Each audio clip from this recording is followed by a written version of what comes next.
Hey, what's up, guys? What is popping off? This here is Whitecross_America coming recorded to you. Listen, I don't think I can talk for 3.5 hours on here, but what I'm gonna do is I recorded a actual live. It's on a radio station, and I'll put all that into the description. Go check out the radio station. Good radio station, but it's about the People's Convoy. You remember the video that I put up last night and how things were strange? Well, guess what? They're coming out now and they're talking, and I want to go ahead and put this clip up. I want you guys to hear it. It's 3 hours and 30 minutes. I don't know if you guys got that long bit of time, but damn, it's long. So I might have to cut it into slivers, but I want you guys to listen. Mike Landis, Marcus, Ross, and a couple other people. They'll say their names in there. Just not really good with names, but I'm going to go ahead and try to put this together. So I goes, hopefully you guys can enjoy it. It is a 3-hour radio station, and they're talking. Hey, listen, it's rated R, okay? Just so you guys know, there's foul language. This is for adults only, okay? And I mean, if you guys are listening to Whitecross_America, it is only adults only as well. So guys, enjoy, have fun, yeah! So I'm gonna put the radio station over the Trump rally in Mar-a-Lago. I'm going to mute that, and I'm just going to let that thing run so it gives you guys something to watch while you guys are listening to the radio station. Just wanted to throw that in there so you'd be like, what the heck is this? Hey, what the hell's going on? Well, hey, just so you guys know, it's the only 4-hour movie or 4-hour video that I have.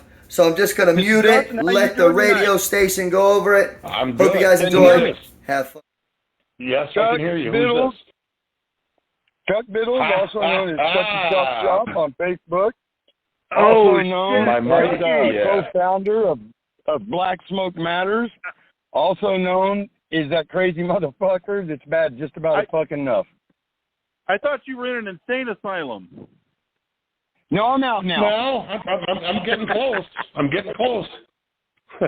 I'm out now. I'm doing pretty good. I've been staying out of trouble. I've actually, me and Jeremy's had some talks. We actually talked today, and I've been laying low and laying quiet and kind of watching what I say because, like we all talk about, we have been hated on. We have been attacked. Like I told Jeremy today, I was actually attacked by BLM. 2 years ago, a year and a half ago or so, over a bunch of stuff and had my home destroyed, my business, all kinds of crazy shit. So I've been kind of laying low, and so much shit has been coming out, being said, and no evidence, no papers, no nothing, and down in things, whether I agree with it or not, or agree with what the people are doing or not, that's a big problem we got. Everybody's so worried about everybody else's business instead of stepping up and helping or just shutting the fuck up. Hey, you want to know something? You want to know something really cool tonight, Chuck? I have Mike Landis that is on hold, and I have Ross Justice who is on hold. Should I have both of them in at the same time, and let's just get this fucking party started? Yeah, hell, might as well. Might as well put the haters to rest and everybody else and draw the ones out we need to and just let them know how the fuck it is. All right. So... we got another. Hold on. We got another person that put their hand up. Before I get to Ross and before I get to Mike, let me get to this person. I'm going to bring him on air right now.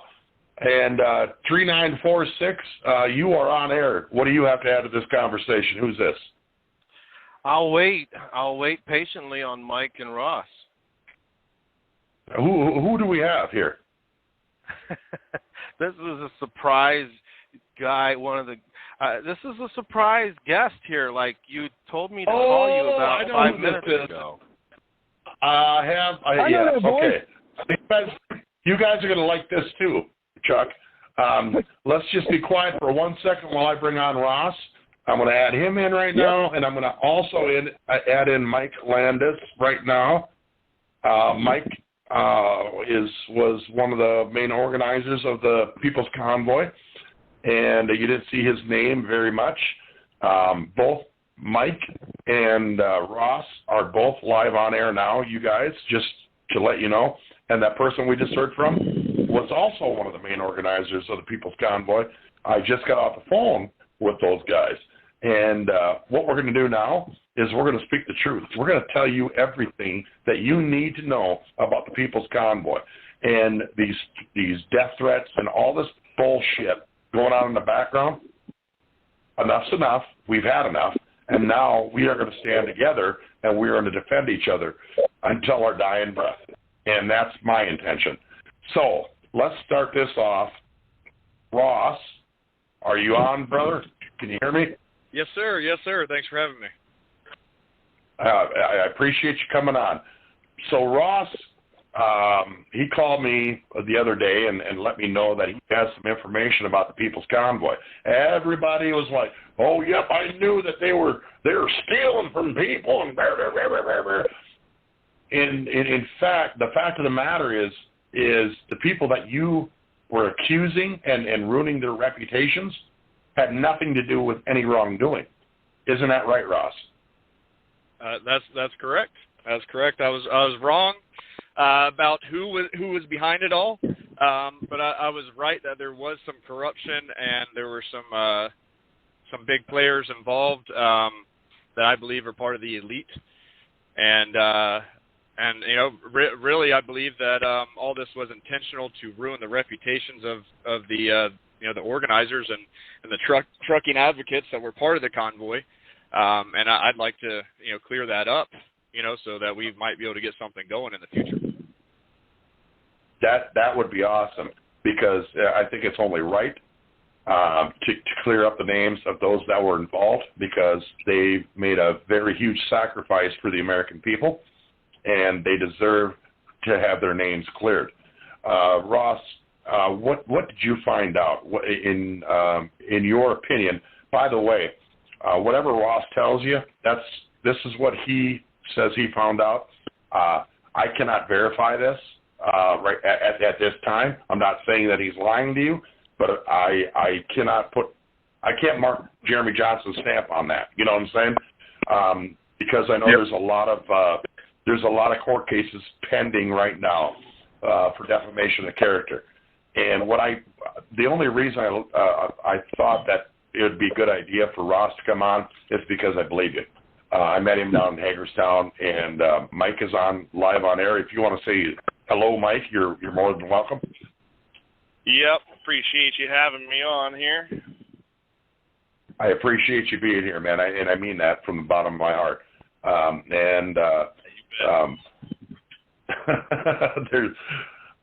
Should I say your name or should I not say your name? Because, yeah. Well, one of the other organizers, we have two of the three organizers on the phone right now. Well, not two of the three. I mean, there was many organizers, but two of the three main ones.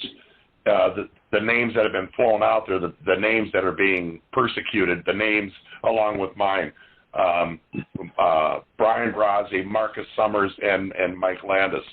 Their names and mine have been drugged through the mud.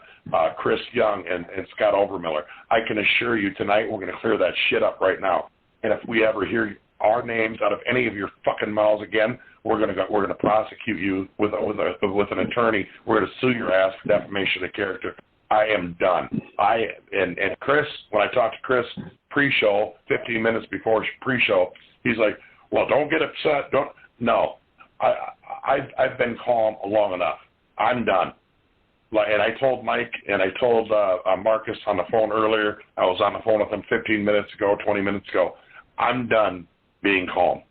We're going to clear this shit up right now, where we're all going to get cleared, or we're all going to come together and we're going to get an attorney and we're going to start suing these motherfuckers for defamation of character, because I'm done. I'm tired of it. I just want to live my life. So does Marcus. So does Mike and Brian. We just want to get on with our lives.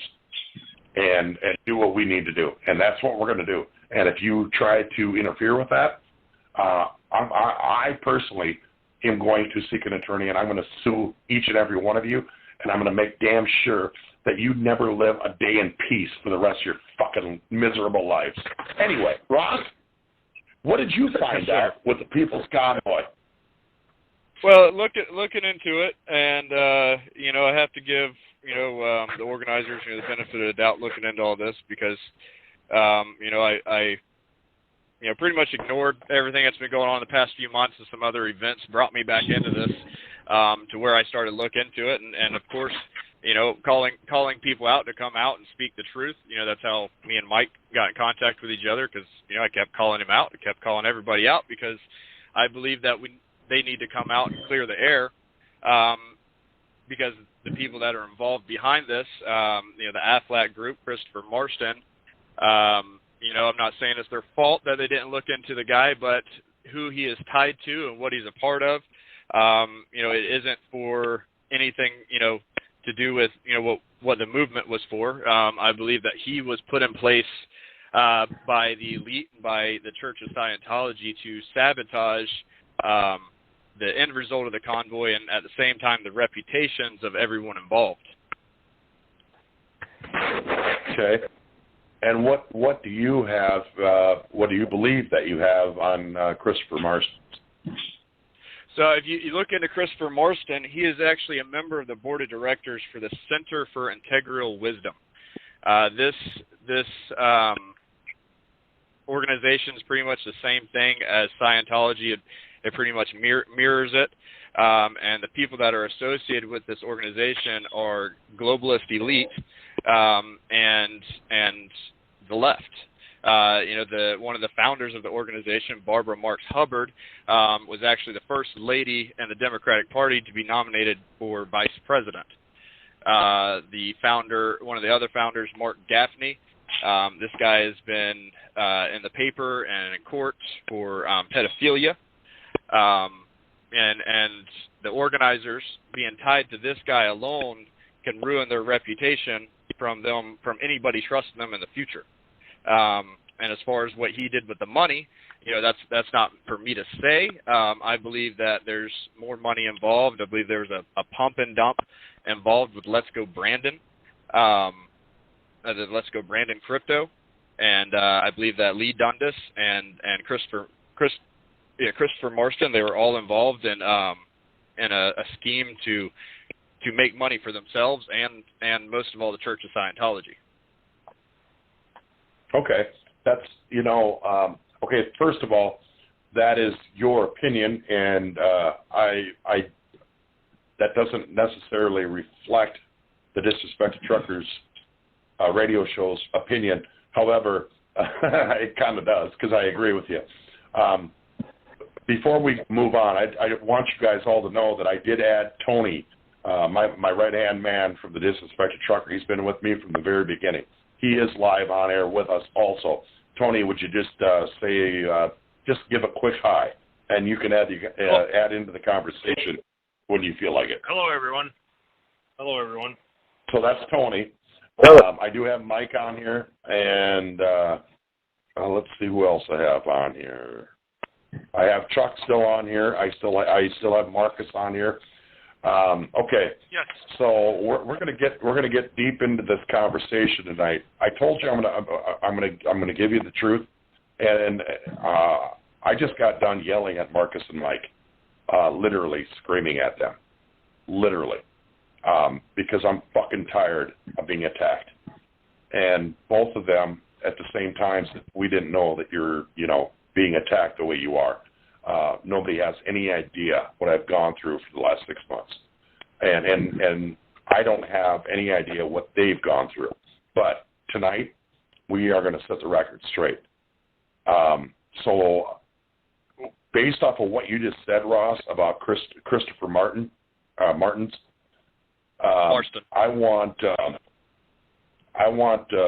Mike to come on and spread his truth with what he knows about, the things that me and you talked about, Mike.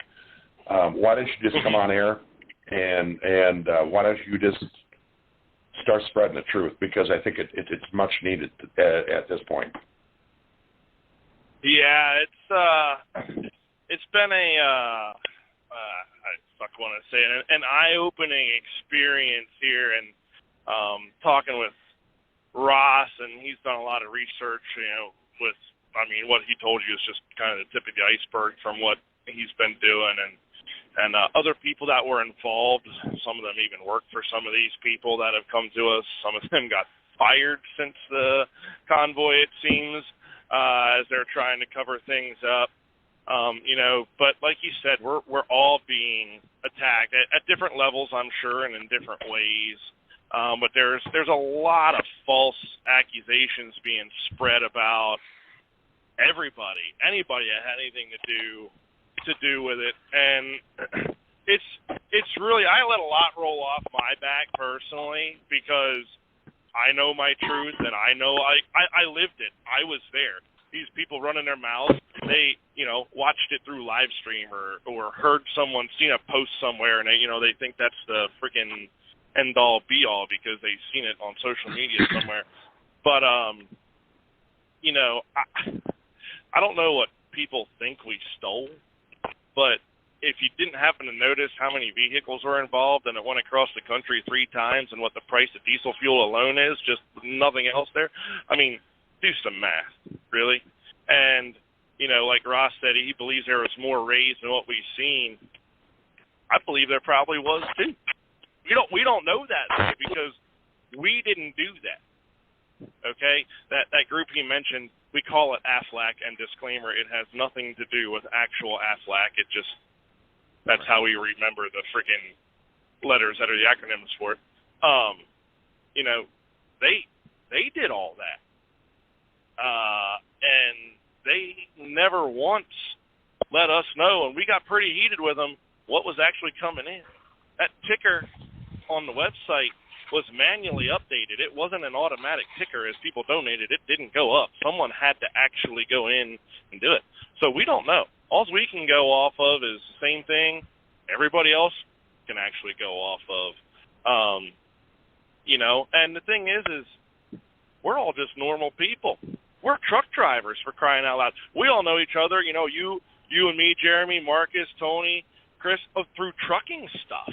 And, after Canada started up there, we seen a need, and I'm sure, Jeremy, just like you did, and Marcus too, me and Brian had people reach out to us because of what we've done in the trucking industry, asking us if we were going to do something down here, like what they did up in Canada. And, we stepped up to the plate. A bunch of us stepped up to the plate. There was, 28 of us on that thing that started it from the very get-go at one point, I believe. And not everybody continued with it and stuff like that. But all we are is normal people, and we're not professional activists. We're not professional protesters. We're truck drivers and patriots, and people believe in this country and the Constitution, and don't like seeing the elites in our government trample all over our shit. So we did the best we could, and it's easy to armchair quarterback shit after the fact. Hell, hindsight's 20/20, right? And unless you're someone that's never been in the position of trying to do something like that, hey, you can sit here and say, well, I would have done this, or I would have done that. Yeah? Oh, you know what? Put your money where your mouth is. Get something together, and we'll see how well it goes for you. Maybe it'll go great. Maybe you are the best thing. Maybe you are better than what we did. I ain't saying that we're the best, but we did the best we could as people that don't want to see this country go in the shit or worse than it already is. And, I guess if people want to bash us for it, that's their prerogative. But, like Chuck said earlier, where's the proof? Y'all running your mouth, but where's the proof that this all happened? Where's the proof that anybody did anything that they've been accused of? And especially, Jeremy, when you said we talked earlier, and me and Marcus both said we didn't know. I had no idea that you're being attacked the way you are, and quite frankly, I don't understand why. because you were there in the beginning and you made some connections with us, and then you kind of backed away for a while, and then you came to Hagerstown to see what it was about and what was going on, and got to witness it and live it yourself firsthand. And so I don't really understand why anybody's even got a problem with you in general, but I don't know why anybody has a problem with any of us in general, other than they must hate people that stand up for freedom is the only thing I can think of. Well, it has to deal with. It started with Canada when they went to Ottawa, and the far left liberals up in Canada with their whole comments of freedom, and when they commented freedom, they would put FREE, free, and then they in quotation marks DUMB, dumb. Oh yeah. And I've been saying this for quite some time now. Why would you put dumb in the word freedom? That just shows how ignorant and stupid you are. Like you literally have no idea that the people that are standing up for everybody's freedom, including yours, that comment that DUMB, including us, we've all stood up for it. We don't stand for ourselves necessarily. We stand up for everybody, and we put ourselves out there. We make our own sacrifices to stand up, and now this is what we've come to as a society. Is it's freedom. Let me be the first person to tell you far left liberals that type that. Not all you liberals, but the ones that type that. Fuck you. You're pieces of shit. And I don't have no problem speaking the truth. And I told Marcus and I told Mike when I was on the phone with them earlier. I actually didn't tell them. I screamed at them. You get on the fucking radio show tonight and clear the name now, because I'm about to go off tonight. And right now I'm still calm, and I want to remain that way. I'm trying to remain that way. And I appreciate Mike and Marcus for being on here. I want you all to know that I do have Tony on the phone. He is mic'd up. And I also have Sean McIntosh, and I haven't mic'd him up yet, but I'm going to mic him up now. I have Chuck Biddles, and I also have Ross Justice mic'd up. We have 1, 2, 3, 4, 5, 6, 7, 8 people mic'd up tonight, which is unprecedented for this radio show. I'm doing that because I do believe that each and every one of those 8 people will remain respectful, and they will speak their truth when the round table moves to them. And I'm going to allow everyone to speak their truth tonight, and rightfully so, because it needs to happen. Before we go on, I'm going to say one thing.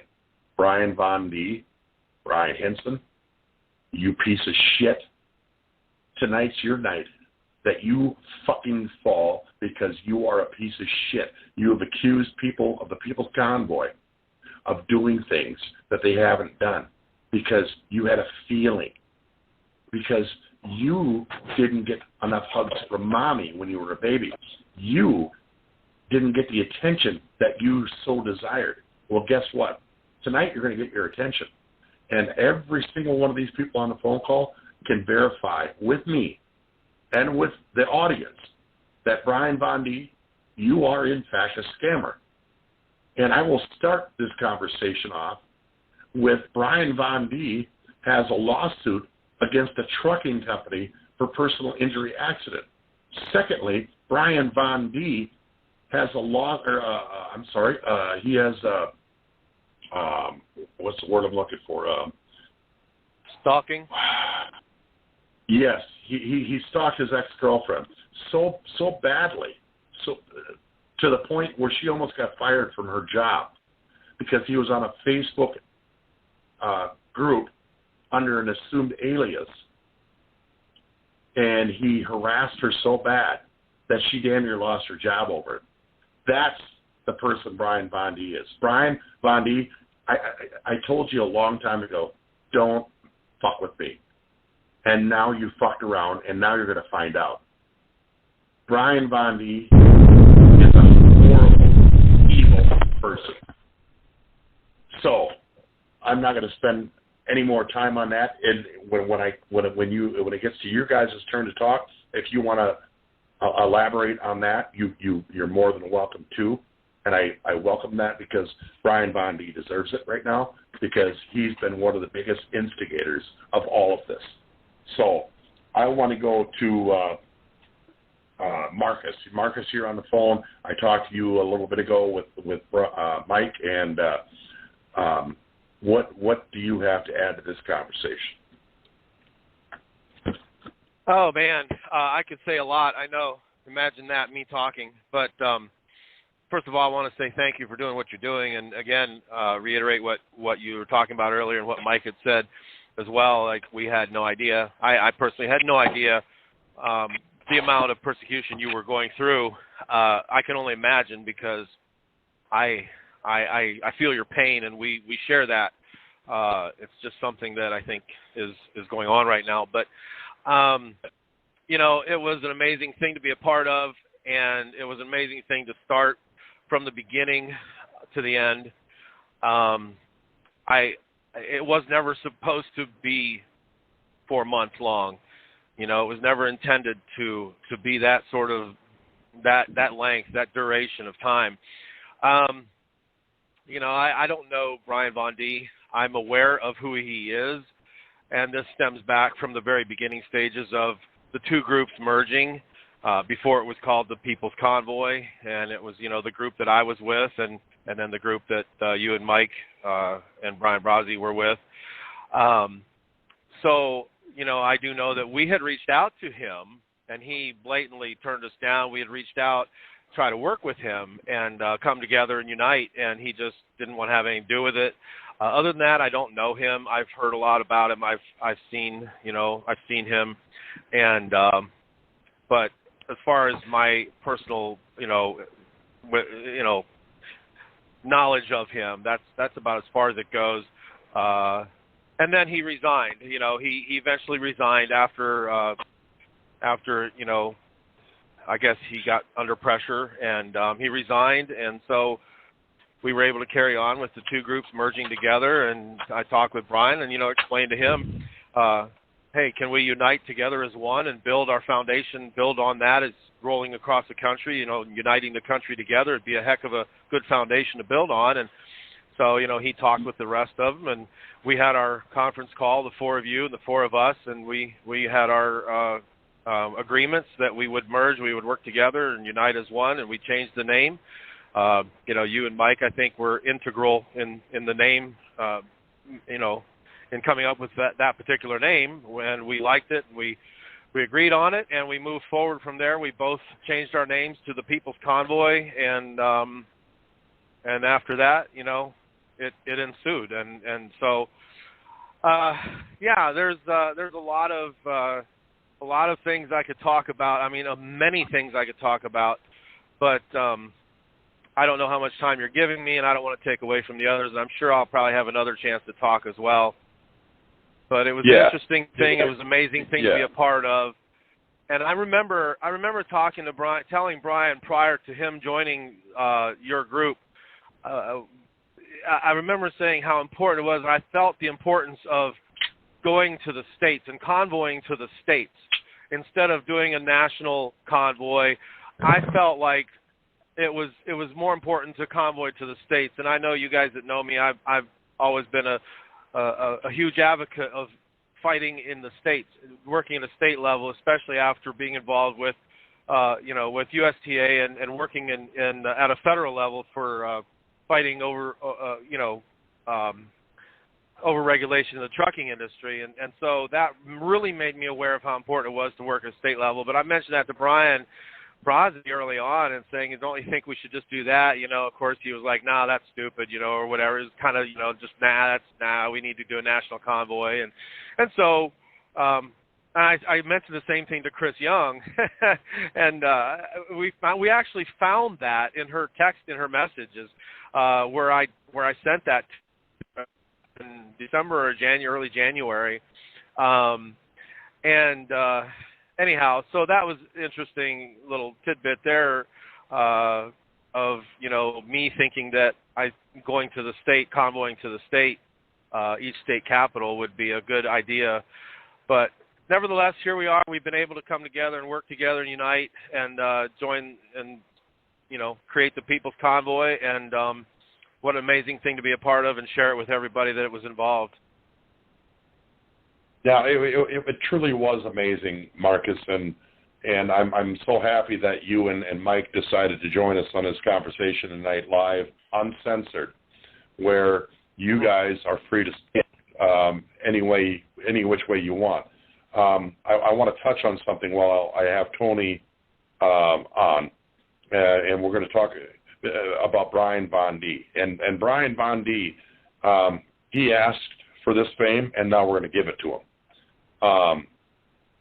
Brian Von D, this all started with Brian Von D, by the way, if for you listeners.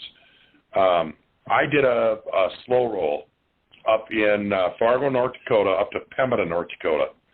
It was me and Tony and Paul Massett and Will Cook. They all joined me up there. I decided that we're going to do a slow roll, and they joined me. And we started in Pembina, or Fargo, North Dakota, with 4 trucks and roughly 15 cars.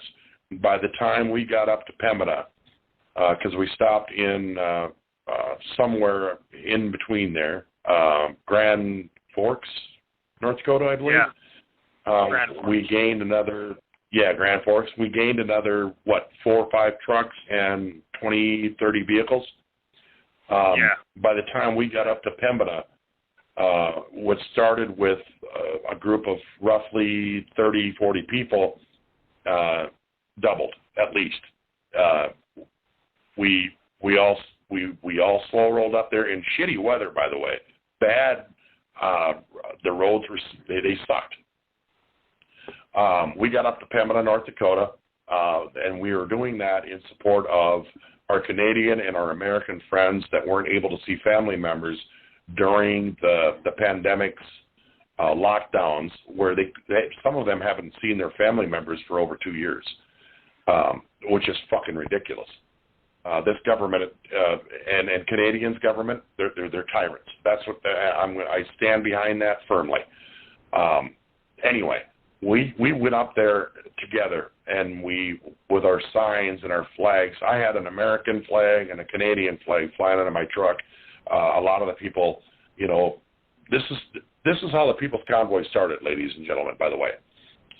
So I did this, and Brian Hinson, Brian Von D, every time that I have tried to do something or have done something, me and Tony, I shouldn't say it's we.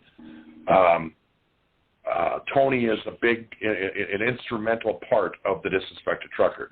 The name, the Disrespected Trucker, would not be what it is today without Tony, because there's been events where I've gone to and he couldn't go, and there's been events where he went to and I couldn't go.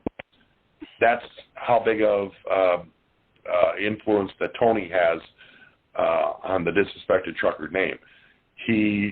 He's always sat in the background. He's told me specifically that he's never wanted to be out in the forefront or in the public eye.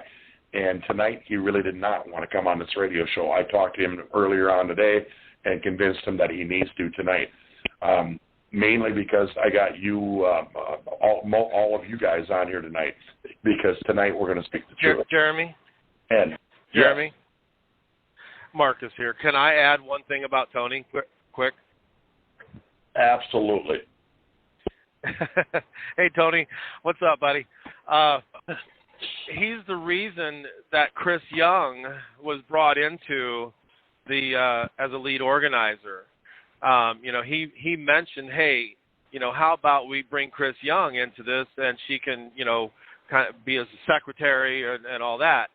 So I just wanted to say that, and along with that, we never knew that there was a group, our group, the group I was with, we never knew that there was a group of 16 or 18 more people until later, after we had merged, after we had gotten together, united together, and changed the name and everything. So So, that's how Chris Young actually got into it, was because of Tony. So thank you, Tony, for that suggestion way back whenever it was. We needed it at the time. Yeah. Yeah. Yeah. Yep. No, and that's why I am so appreciative of all of you guys being on here tonight, because the truth needs to be spoken, and people need to understand what happened in the background. I know that we're lacking Brian Brazzi right now, but Brian was on this radio show previous for 3 straight hours. We didn't even get through half of what needed to get through. But in all fairness, he's not here, and I would appreciate if, including anybody, not to start throwing accusations out against people that are not here to defend themselves, except for, I'll make an exception tonight for Brian Von D. Fuck him. And this is where I'm going to go. Brian Von D had a group called Save the Flag, which I was a moderator on, which I gladly accepted that position on his Facebook group because it allowed me to share my radio show out on a different platform without having approval. And he allowed me to do that. And honestly, I'll thank him for that, because that was just one more tool I could use to advertise my radio show. So after I did that Pemmican slow roll with Tony and Will and Paul Masson, I think it was 5 days later,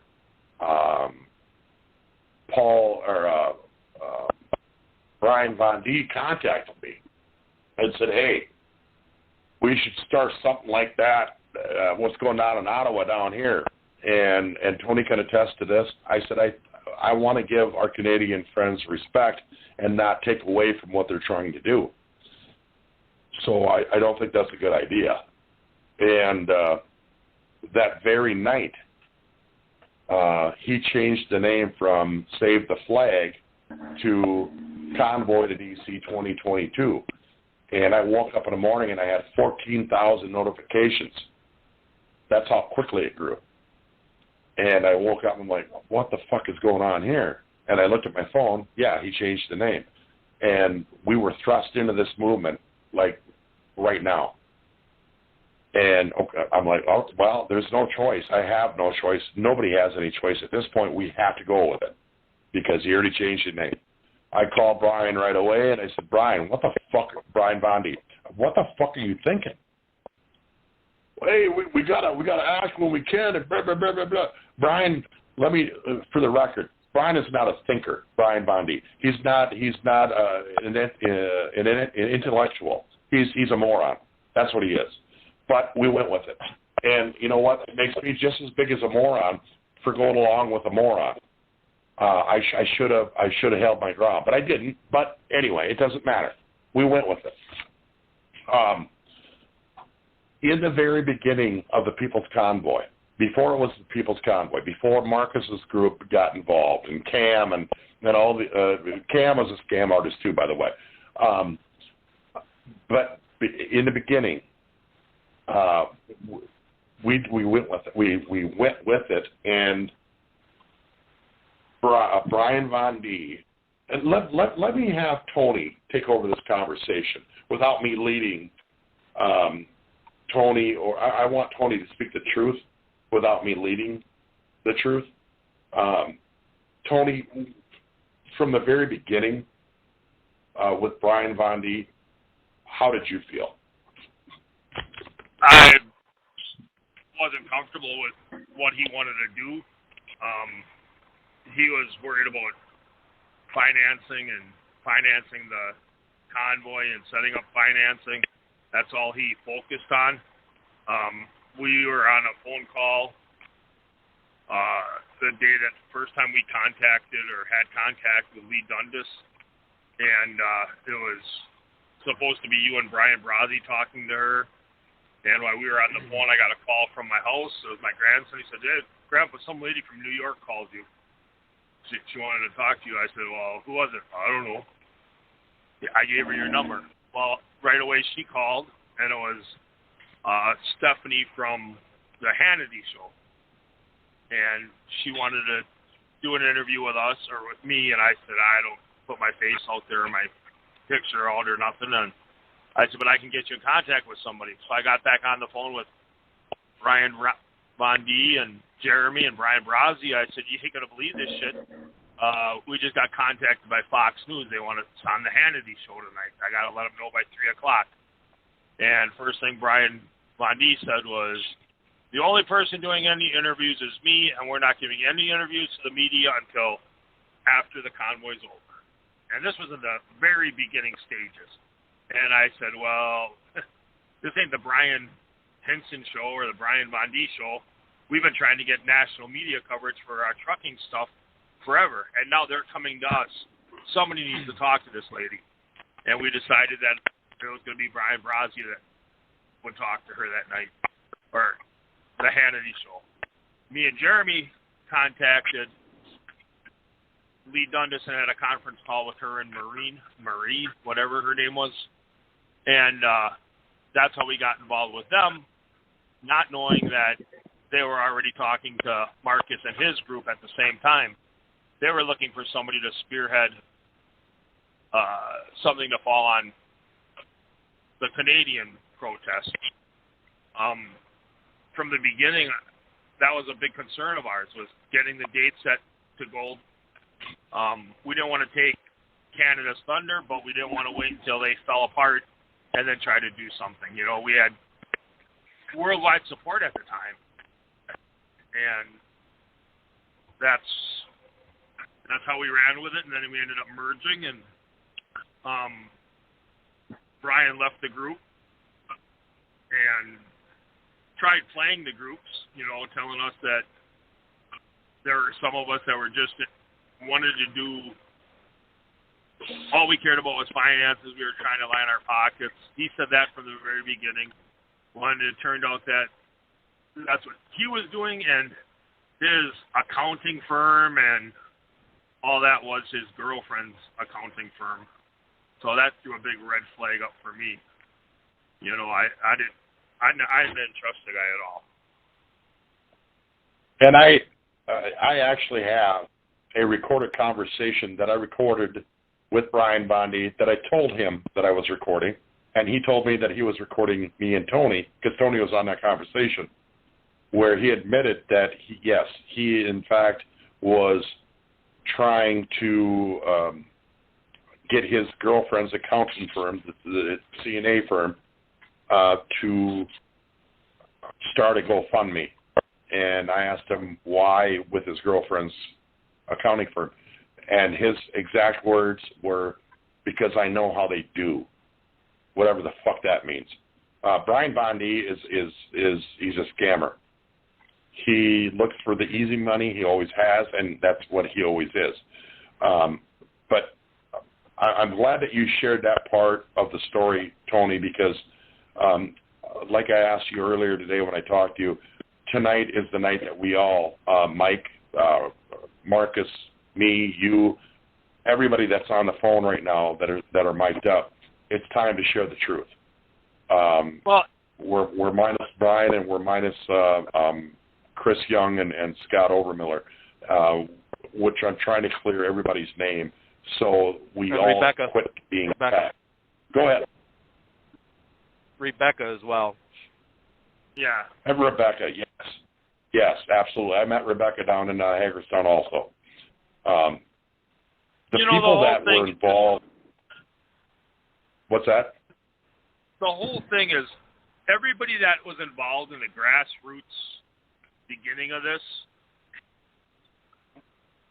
we didn't know what we were doing. We spent, on February 6th, we were on the phone for 16 hours trying to figure stuff out. Yeah.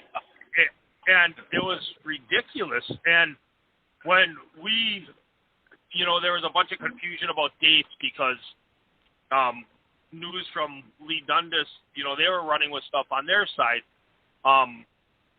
It was a mess. And when we heard who was backing this convoy and who was going to help and who was going to be involved with it, it was way out of all of our leagues. I mean, and everybody was excited about it. You know, we had big name people and doctors and attorneys and the airline people, you know, that were backing it, and we went from trying to do a grassroots convoy, talking about just jumping in our trucks and driving across the country and see where it went, to a huge organization and undertaking that I don't think anybody had any idea what was going on. It was crazy. A lot of shit happened real quick. Yes. Yeah, that's an understatement. And again, you guys, every one of you that are on the phone right now, I appreciate you being here because this needs to happen today. Ross, I want to go back to you for a second, and based off of what you've heard so far, why don't you add to that and give us your thoughts? Yeah, no, I think it's easy for people to criticize, you know, the ones that took the initiative to start the different convoys, you know, because there were multiple different convoys. It wasn't just the People's Convoy, you know, and when even when I started the Florida convoy, I tried to reach out, and you know, I considered that everybody was just too busy to reach back to me and, you know, for us to coordinate together. So I just, you know, I took the initiative and ran with it, and you know, over the past couple of weeks, you know, I had to look back and take a different perspective of everything and see, you know, from my point of view, who had, you know, knowledge of what was going on with the money in our group. You know, it was only, you know, about 3 people, and at all times, you know, there's 8 different admins that were helping me organize everything. And not everybody knew what was going on with the money. They had access and, you know, to it to know what was going on, but not everybody was involved. You know, so me jumping the gun to, you know, saying that Mike and Brian and everybody knew what was going on with the money was wrong. You know, as far as, you know, when it comes to, you know, if that was me, I could say all day that I'd do things different. But, you know, you're looking forward the entire time at the goal instead of looking at what's happening around you. And I completely understand where everybody's coming from when it comes down to that. You know, when Freedom Fighter Nation got involved, and, you know, started cutting, getting, you know, before you continue, who was largely responsible for getting Freedom Fighter Nation .org involved? That was you. Correct. Right. Yes, I wanted to confirm that with the audience, that I will tell you the truth. I was very instrumental on getting Lee Dundas and the Freedom Fighter Nation .org.com people involved. That happened during the slow roll up to Pembina, North Dakota. And here's my reasoning. They had other stuff going on at the border, from what we understood, all across the port of entries, where the farmers were coming and shutting stuff down, and that was, from what I understood, that was a lot to do with Freedom Fighter Nation, you know. Right, and that's what I was going to go into. Is the reason I wanted to get them involved is because I seen Lee Dundas in a Senate hearing with Senator Ron Johnson from Wisconsin, and the fact that they were advertising and pushing the narrative, or whatever you want to call it, that they had people at every border crossing except for the one that we were going to. And the reason they didn't have anybody at that border crossing is because you cannot get to that border crossing without crossing the border. And I have never done anything where I put anybody in danger of being arrested. It's always been constitutional First Amendment protesting. And but I felt the need or the want, or whatever you want to call it, to get her involved because I seen the things that she's done. However, now, hindsight's always 20, like somebody said earlier. I believe that was Marcus or somebody. Now I know that she pled guilty for fraud charges, for in a different incident not involving the People's Convoy. And Marcus and Mike will elaborate on that. They can get into that more than I can because I don't have facts to back my statements up, but they do. And yes, she apparently is not. She's not a good person. Not the person I thought she was. Anyway, I wanted to interrupt you, Ross, to tell people why I got her involved. But go ahead and continue after freedomfighternation.org got involved. Yeah, and with Lee Dundas getting involved, and I understand why everybody just didn't look right into her. She's at the top of everything. When you look at her her experience and her career, at being a humanitarian, she's at the top of everything. She's always involved. She always gets in a position where she's in control, of a movement. And in my opinion, I believe that's by design. One to skim money off the top, because if you look into her record, you can find that she is a OT7 in Scientology. And when you're at that level in Scientology, you eat, breathe, and sleep Scientology. Everything you do is for the church. And there's so many conspiracies out there from the past with her involved, that she's been skimming money and trying to further the Scientology religion and these movements that she's a part of.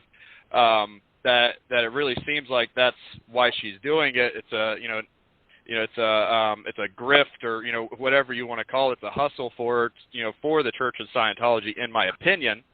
From the very beginning, listening to yours and Brian's interview, it sounded like she was from the beginning sabotaging all the organizers that were actually devoted to the convoy. The whole picture of the phone numbers being put out, was she involved in those text messages and that picture that got put out? Does anybody know that?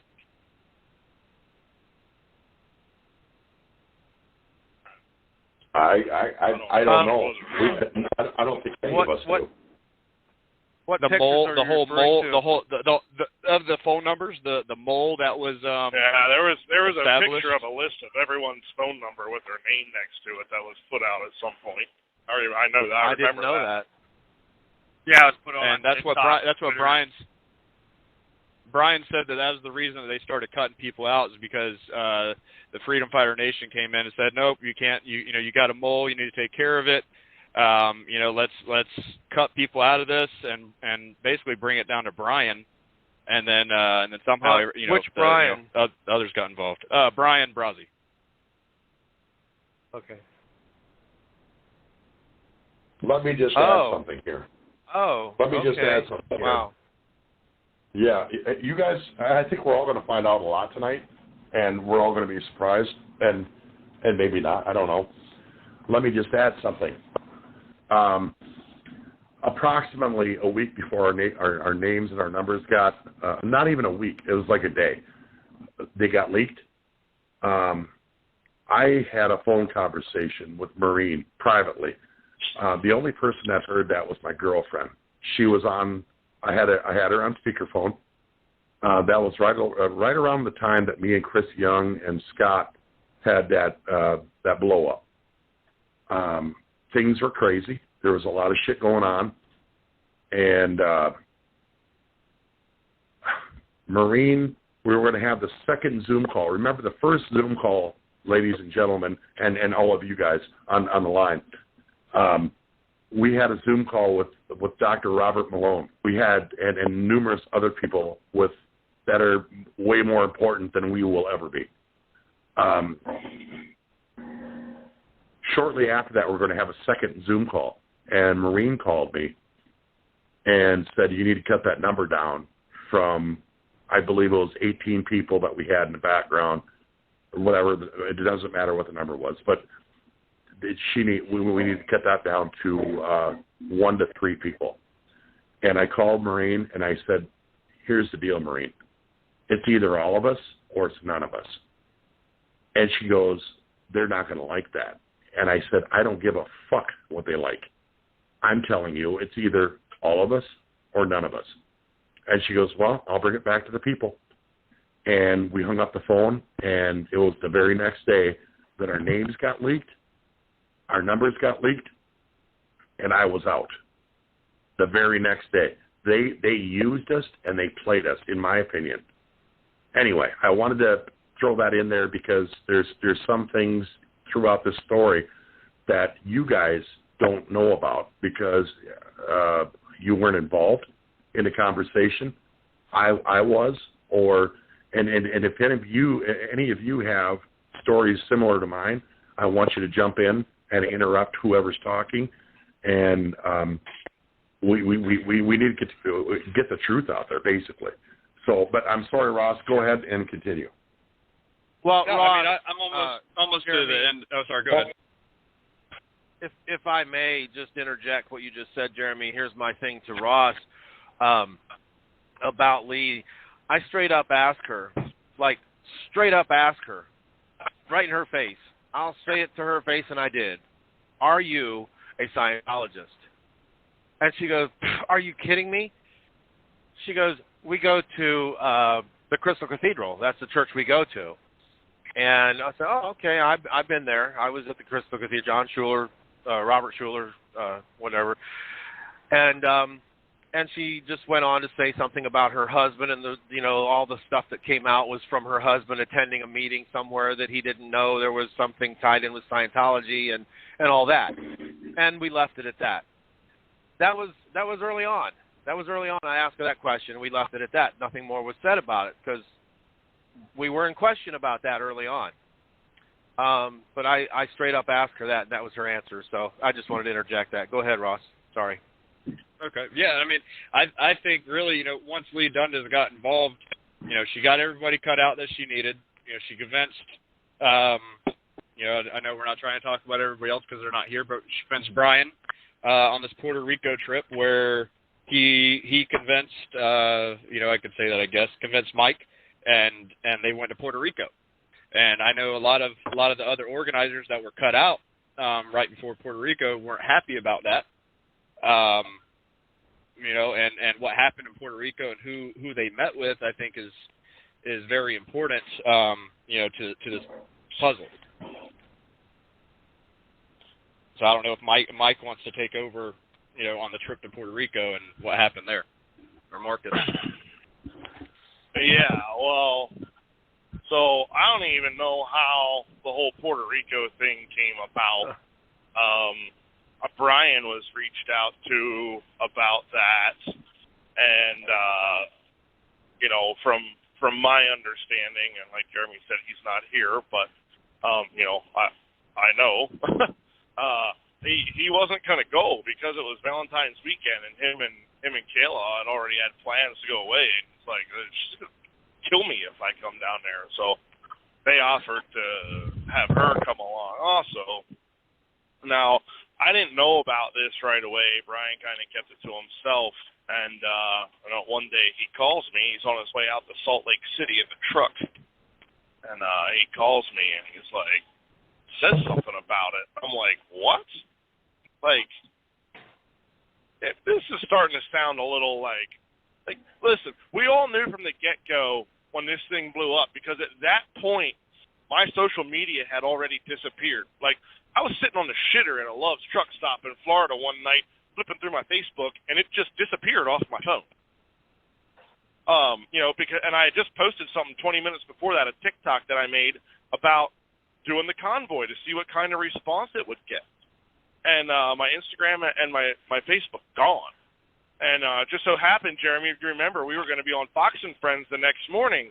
And they got wind of that and totally turned it from the convoy into a censorship issue. But Facebook claimed that I had posted QAnon stuff. Well, I never posted any QAnon stuff in my life on my Facebook, so they were grasping for straws. But at any rate, when he said about going to Puerto Rico, I'm like, what? Like, man, this is starting to sound a little funky. Like, either somebody wants you to do something stupid or the government's going to try and freaking get rid of us before we can get this thing off the ground or something, And he's like, yeah, I don't really know what to do. Kayla's going to go along, and I don't really know about that. And he's like, well, and you go. Mike, What did I say to Brian when he said that you guys were going to plan a trip down to Puerto Rico to meet somebody? A potential investor is what I was told, to finance the convoy so we can make sure that we could last. What was my words? Well, you didn't want us to go. I talked to you. I don't remember the exact wording you used, but I know you didn't really want us to go, and I was whatever too. But also, like I said, before, he called me and he's my friend, and he's like, really like if you'd come along to this, and I'm like, well, yeah, all right. When your friends ask you, you kind of go, well, this is going to get interesting, and you go. But in all fairness, Mike, I told you guys, if these people want to meet you, meet them at Applebee's in fucking Sioux Falls. But in all fairness, we also said collectively as a group to let you guys do what you needed to do. And Tony can back that up, right, Tony? Yep. We were asked to be let off our leashes and do what we got to do, because I think, at least, speaking for myself, I've been in enough situations with the trucking stuff where you guys all know I don't get persuaded or get bought or anything like that. Like, if it's not what I believe in, then fuck off. And right, exactly. So and that's what happened with this right here. And Tony's been on the phone 90% of the time I've been on any calls. I've always let people know that Tony is in, he's listening. And my girlfriend, I always told people, I got you on speakerphone, this is who's on. I've always divulged that. I will never lie. I don't need to lie. And you guys come out and said this, and I was like, fuck, this is not a good idea, dude, because my red flags were popping like a motherfucker. And I was like, no, don't do this. But you guys did. Now, what I want you to let everybody know. Okay, so you said to everybody why you went to Puerto Rico, and we kind of understand why. What happened down in Puerto Rico that you guys were fearful of your life? Well, I mean, imagine being in the most beautiful prison you've ever seen in your life. Kind of about what it was like. But, so, anyway, we get there. We all arrive on separate flights because Kayla came out of Ohio, I came out of Florida, Brian came out of Salt Lake City. We get there. It's like, I don't know, 4 o'clock in the morning. To be honest with you, I don't know. Because when Brian asked me to go, I was like, well, he's like, I'll get them to get you a plane ticket. So I have an idea who it is. We haven't said their name yet. But it's who we met down there, who ironically voiced their dislike of Lee Dundas from the get-go. So we get there. It's like 4 o'clock in the morning, and we go to these people's house that live in this gated community. Super nice. The only way to really get around in this gated community is in a golf cart. Maureen is there, Lee's assistant, and so Maureen and I end up staying at these people's house. So they have another house on the beach, like a condo, and some of the doctors were there, okay? Richard Urso was there, Ryan Cole was there. That's how we ended up meeting them, but in person. So I'll say, as much as some of us, obviously didn't think this was a good idea to go, for every action, there's a reaction, and the one reaction from this was we got to meet some of the doctors that ended up sticking with us through this personally, and I think that's why they ended up sticking with us through this, because we went through this together with some of them. And so they kind of separated us, right? And they were super nice people, blah, blah, blah, blah. But it was still like, there's just something a little weird. I mean, honestly, I expected the plane to crash the whole time I was on the freaking thing.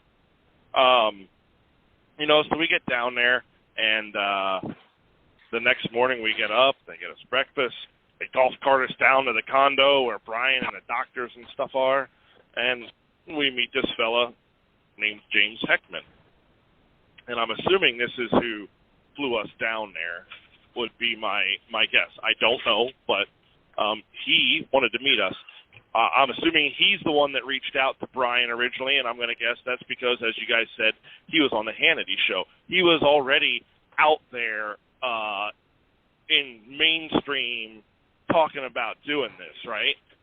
So that would be my guess as to why they reached out to him and got him involved, and then he got them convinced to let me come down. And so this guy, I don't know, he's supposed to be a rich millionaire guy, started a bunch of companies and like television networks, and he's into crypto. Well, I don't know anything about crypto. Brian does. Brian's into that stuff. I'm not. I don't. Me and technology don't get along. So anyway, this dude's working on a crypto coin called Let's Go Brandon. And I feel like this kind of ties in a little bit to where this was this guy's motive. He wanted to use this to launch this freaking coin and make himself a shit pile of money is where, what I'm thinking. And so we go there, and we're thinking we were only scheduled to be there for like a day or two. I think 2 nights or something like that. And so he's talking, and we were meeting him, and we're meeting the doctors, and he's kind of getting to know us a little bit. He had this grandeur plan that he wanted to do with his convoy, right? And he took me and Brian and a couple of doctors outside, and he's talking about this, and I'm like, what the fuck is going on here? I didn't like the plan. Thought it was stupid. Not only did I think it was stupid, but I thought it was going to be a dupe to the American people that were going to support the convoy. Okay? And I don't know if you guys remember all that talk about having a big shindig like at Coachella with bands and speakers and all that type of shit to start this Kid convoy Rock. off? You remember that? Yeah. So he was part of trying to make this happen. This whole time we're there, he's talking about this whole big send-off thing, and we're going to give the first, I don't forget what he said, 1,000 truckers that show up, 1,000 Let's Go Brandon coins or some shit like that. And I'm looking at it, I thought, truck drivers ain't going to be into that shit, first of all. We look at money. At least I look at money. You tell me you're giving me 1,000 whatever these little things are that are going to show up on my phone, I'm going to go, what the fuck is this? So, it's very obvious where this is kind of headed.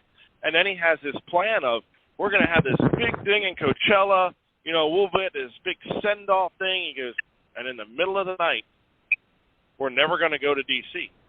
We're only going to go 80 miles over to Los Angeles and shut the whole city down, throw the keys away, and walk to the beach. And we were all a little taken back by this, right? And we dispersed, and we're talking, and I'm like, Mike, don't know that that's a good idea. What? Maybe just for people listening's sake, to figure out how we got down there, how I got down there, and how Wendy and Jerry got down there. I didn't get to that part yet, Marcus. Put the Jake brake on and downshift. Because we were there for the part you're talking about. No, you weren't. You heard that the second time around. You weren't there the first time around. Mike. Okay, sorry. Yeah. So, anyway, we all kind of dispersed, and we're like, what the hell? And I told him, I said, so you want to advertise this as if we're going to Washington, D.C. from out here, so people donate and support and think they're going to see us come across the country, and you want to end it in an hour and a half and never do it? You know how pissed the American people are going to be? They're going to be like, what? I'm like, and then you're basically he's like, that's like one of the biggest cities. If we can shut that down, blah, blah, blah, blah, blah, And I'm like, look, I get it. I understand your logic here. Don't have any assets or backups to do the original plan at that point. Anybody that wanted to get involved is in jail. So if you throat punch them and it don't take them out, now what? I'm like, nah, I don't idea. So we kind of kiboshed it even before Marcus and them got there, and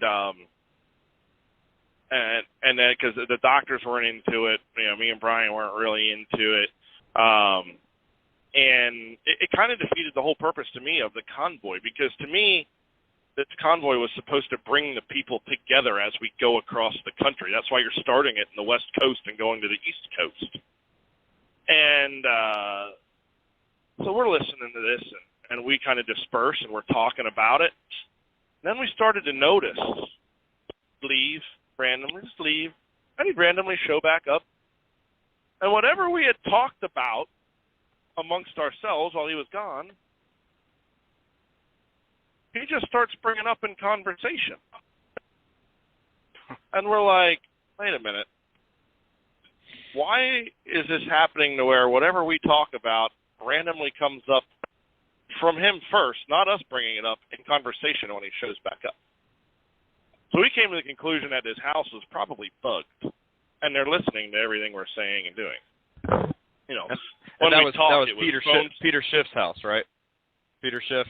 That's the house you're at? Their whatever you want to call it, beach house or condo or whatever it was, but yeah. And so we're like, what the hell? They would want us to put our phones on airplane mode and put them in the microwave every time we'd have a conversation. And so anyway, beautiful, right along the beach, whatever. So we started going out in the beach or out in the ocean to talk. And then you could see a little panic start setting in, because they randomly show up and just not really have nothing to say anymore. And it was kind of easy to pick up. The dude's good. The dude's good at what he does. Don't get me wrong, but you could kind of pick up on it. So anyway, we're 2 days into this thing now, and he's keeps trying to work us on this, and we told him. And we're like, we can't make this decision. And we didn't want to make that decision. I mean, I had already made my mind up on what I wasn't going to do it.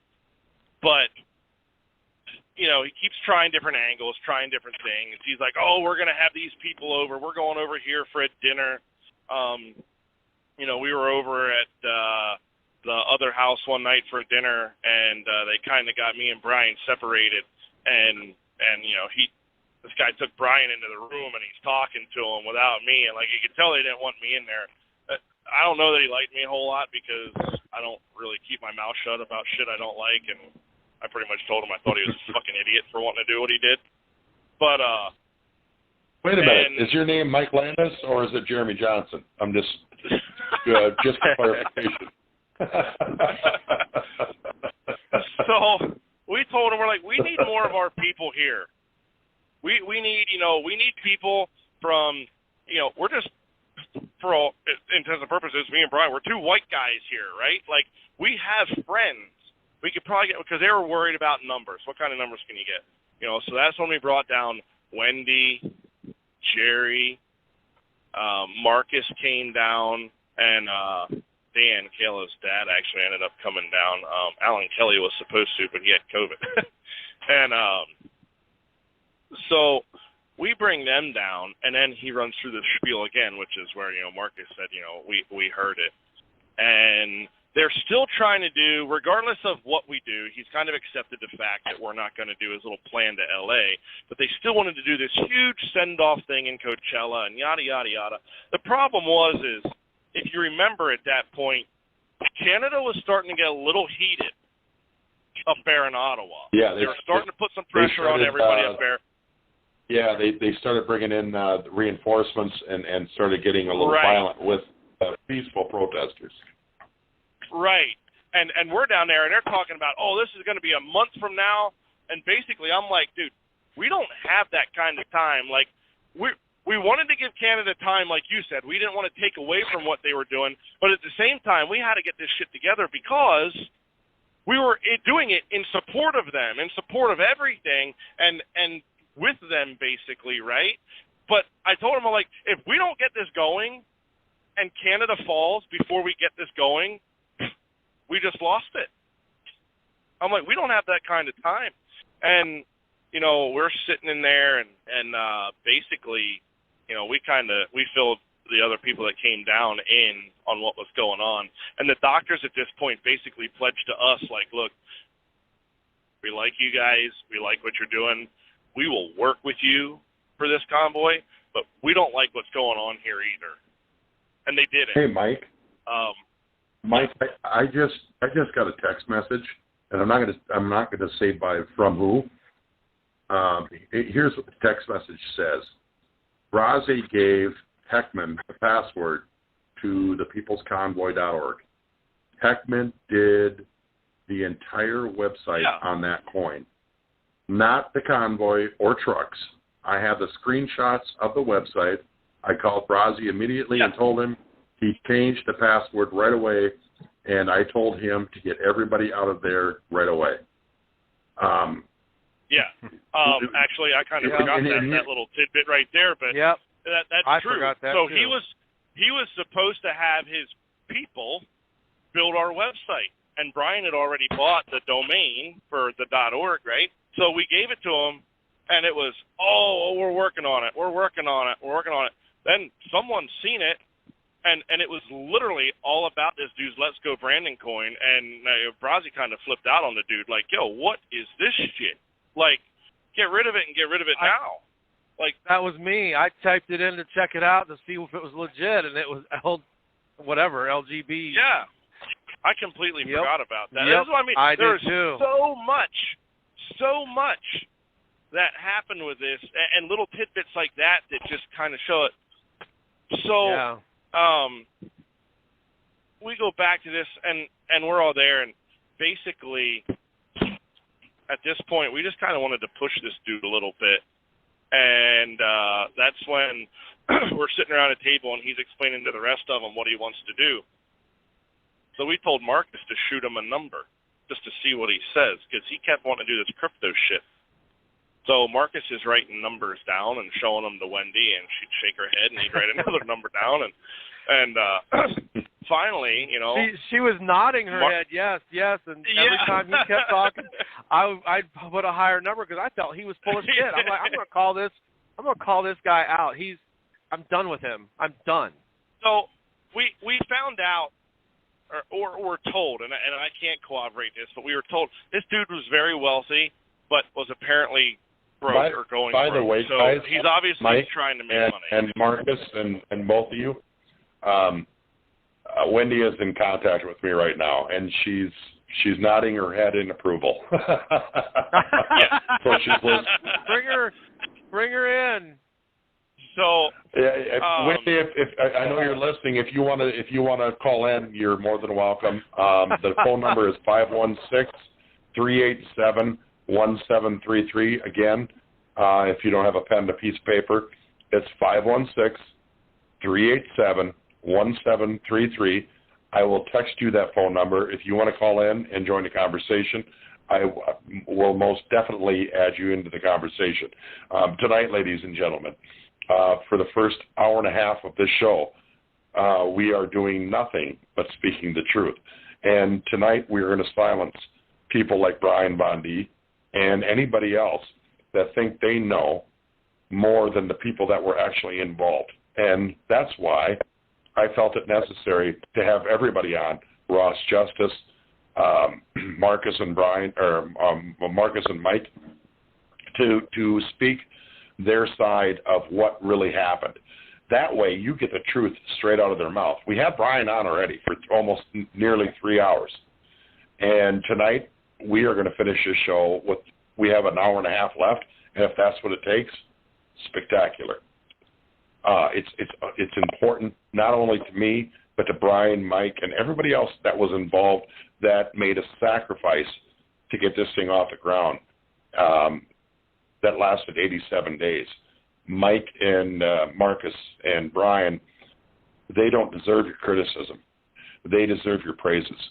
And that's my humble opinion, and I still stand behind that 1,000%. But we'll get back to some of the things that Ross found out through his research, and it doesn't involve involve Mike, Brian, and Marcus. But yes, anyway, I apologize for interrupting you, Mike. Before we continue, I also want to thank Unplugged Radio, Unplugged 7. If you go to blogtalkradio.com, search in Unplugged 7, you will see that we have a couple of radio shows on our network, including Patriots United, which are friends of mine from TikTok. It's Chatty-O from Canada, and Michael from Texas, American Patriots, and hence the name Patriots United. I am responsible for getting them on here on this network of radio shows, and we will only add on more as time goes by or goes on, because I believe in our country, and I'm a patriot, and fuck the government. There's your statement from Jeremy, and I'll say that every fucking day. Fuck the government. Anyway, thank you to Unplugged 7 Radio Network. I'm not going to say who owns that, but they're the ones that gave us this opportunity and our voice to continue speaking the truth uncensored. On that note, thank you, Unplugged 7. And Mike, you go ahead and continue on, my friend. Yeah. So we're sitting at this table, and, as I said, we told Marcus, let's shoot this guy something stupid and see what happens. So he tells us his grandeur plan again about going to L.A. Marcus is sitting there, just cool, calm, and collected, and looks at the dude, and $2 million apiece before we leave here. Cash in our bank accounts. And was we all start laughing. Was I going to get like at least 50,000 of that? You guys do what? You guys all What? I was just going to say, what did you say, John? was I gonna get at least 50,000 of that? I mean, asking for a friend. Right. They were all just kind of chuckling after I said just straight up 2 million, whatever I said, and they were all chuckling, and I looked straight at him in the eye, and I said, he was at the opposite end of the table, and I said, I'm not laughing. I said, see, they're laughing. I'm not laughing. That's where it's at. And he was quiet.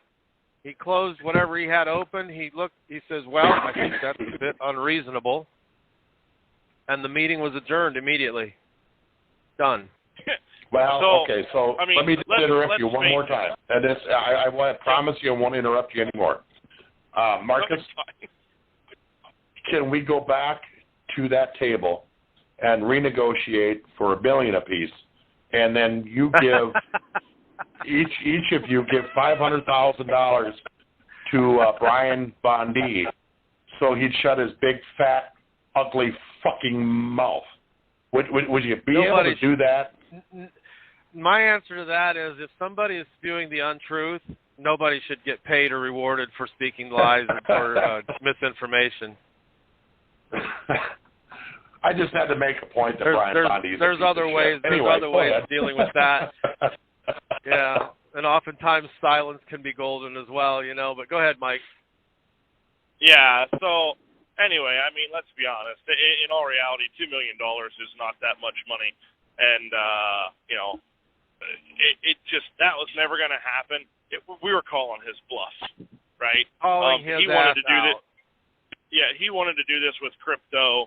And obviously, that would be an easy way to drop, if you were to agree to that, to drop the bottom out of it, because there's ways to do that. I learned this, and then he would never actually have to pay us, right? In essence, and this dude was a little surprised when we started talking about crypto. He asked, "Oh, you guys know anything about it?" And Brian's like, "Oh yeah, I got a bunch of it," and you could see he was like, "Uh-oh." So he had two problems right away. One, Brian knows crypto. I don't. But I am not impressed or persuaded or in any way, shape, or form moved by someone's status or the amount of money they have. You're either a good person or you're a piece of shit. And out pretty quick, and he was like, oh, shit. Anyway, like Marcus said, he was kind of over it at that point after he said that, you know, and walked away for a while. And then he still wanted to do this freaking, honest to God, I don't even know how many different places they had contacted to try and make this happen, how many different people they went through to try and make this happen. And at this point, I'm getting irritated. And, you know, I mean, some of you guys know me. Marcus probably knows me the best out of everyone on here. Wendy could vouch for it. I'm a pretty even-keeled dude, and I will play along or do what I need to do for a while and be pretty, chill about it. But when I've had enough, yes, you are. Fuck you, I'm done. And I was getting irritated because what was supposed to be a 2-day trip is now at, 5 or 6 days? And, we can't get out of where we're at. We're at their mercy because it's got to have a passcode thing, you know, to take the car through the gate. We went out one time with their car to pick up something or whatever the hell it was, and they weren't even going to let us back in. And I'm like, yo, I'm driving the people's car.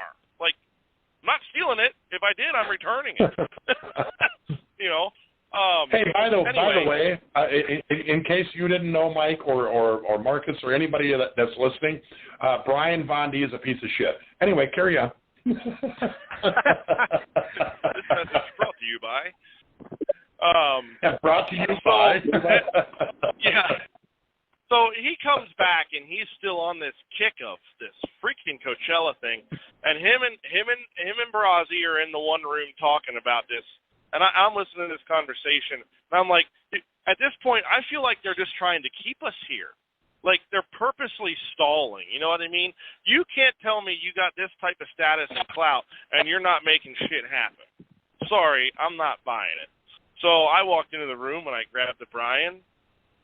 We walked out in the balcony, and I looked at him, and I'm like, I'm done with this shit. I said, this guy's a fucking joke, and we've been here for however many days now. We're not getting anything done. Canada's heating up. I'm done. We're leaving. We're going to do this trucker style. Fuck this guy. And I walked in, and I told the guy that. And that was that. And that night, this is where it gets interesting, okay? And although this guy did not like Lee, and he was very vocal about that even to Maureen, which was Lee's assistant, and he was a dickhead to her. I wanted to knock him out a couple times because he was just ignorant to this fucking woman. And, you know, he's telling her, I don't like your boss, blah, blah, blah. And I'll be perfectly honest with you, I don't like the dumb bitch either. From the first time we had the very first Zoom call with her, and I had to listen to her talk about how great she was for 15 fucking minutes before anybody could say anything, fuck you, you're a piece of shit. Don't like you. Anyway. That was, you're talking about Maureen, right? No, Lee. Oh, no, Maureen was okay. I'm talking about Lee Dundas. Okay. Brian Von D. Yeah. So I talked to Maureen. Fucking hoe. Yeah, the reason I got involved with Lee Dundas, I explained that earlier in the show. But Maureen, let me share my personal opinion about Maureen. I think Maureen is a sweetheart. I met her down in Hagerstown. I talked to her on the phone numerous times. When I had that conversation with her about it's either one of us, or all of us, or none of us, I do believe that she was under instruction by Lee. I can't confirm that, but I believe that I believe it too. She was told to convince me that this is how it's going to be. That they were directing it at that point, and that is basically the point that I removed myself from the People's Convoy, because I realized that Jeremy done did fucked up and got somebody involved that is very influential on taking control of the narrative. And I have no apologies for backing out. The only apologies I have is that I did not defend you guys more. You, Brian, Marcus, all of you. when I should have and needed to, because now I've been under attack for the last 6 months, brutally, very brutally, on my personal cell phone. They the last time they just 3 days ago, they sent me a video of a Hispanic gentleman laying on the ground with blood running out of his head, and some guy spoke in Spanish, and they shot the guy again in the head, right on video. And I haven't gone to the authorities with this yet, but I will probably tomorrow. That needs to be shared. I haven't shared it yet. Honestly, I've been sitting here all week wondering what I should do with that. It's quite obvious that I need to let the authorities in on this now, because it's escalated to the point from, you're a piece of shit, scammer, thief, or whatever, to now I'm going to show you a video of somebody getting shot in the head based off of what they believe I've done, or you've done, or Marcus, or Mike, or Brian, what they've done and what you guys have done, and you have done nothing wrong. I still believe that wholeheartedly. Tony believes that wholeheartedly. The people that we've always been involved with in trucking advocacy all believe that for the most part. There are that faction that doesn't believe that, and that's the same faction that has always caused division between all of us. And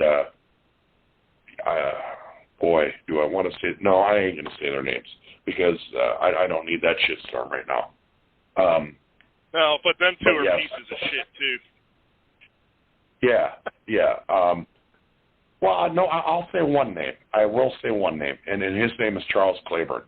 He called me, and he tried to convince me about Brian Braze, his shortcomings, and how him and Kayla got together, and how he's, he was married before, and he's this big piece of shit. And you know what? Because I tell you that, I tell my audience, I speak the truth. I tell people that I speak the truth. There was a time in my life that I was not a good person, and I've done a lot of bad things morally, involving my ex-wife. And I am man enough to stand up and say I was wrong, and I'm sorry for that. And I wholeheartedly mean that, because my ex-wife doesn't deserve that. These people morally will never stand up and apologize when they're wrong. And Charles Claiborne is one of them. Charles Claiborne is another Brian Bondi. He will do whatever it takes to get his name out there so he can get his 15 minutes of fame. He did it in 2020 when we were in Washington, D.C., on Constitution Avenue, when we made the sacrifice to be there. He didn't show up until he knew it was popular. He didn't show up until he knew he was going to get his name out there. That's who Charles Claiborne is, and that's who Brian Bondi is. And Brian Bondi, fuck you. You motherfucker, you piece of shit motherfucker. Guess what? Uncensored live. Jeremy Johnson says, fuck you, Brian Bondi, you piece of shit. You motherfucker. You piece of shit. We don't forget.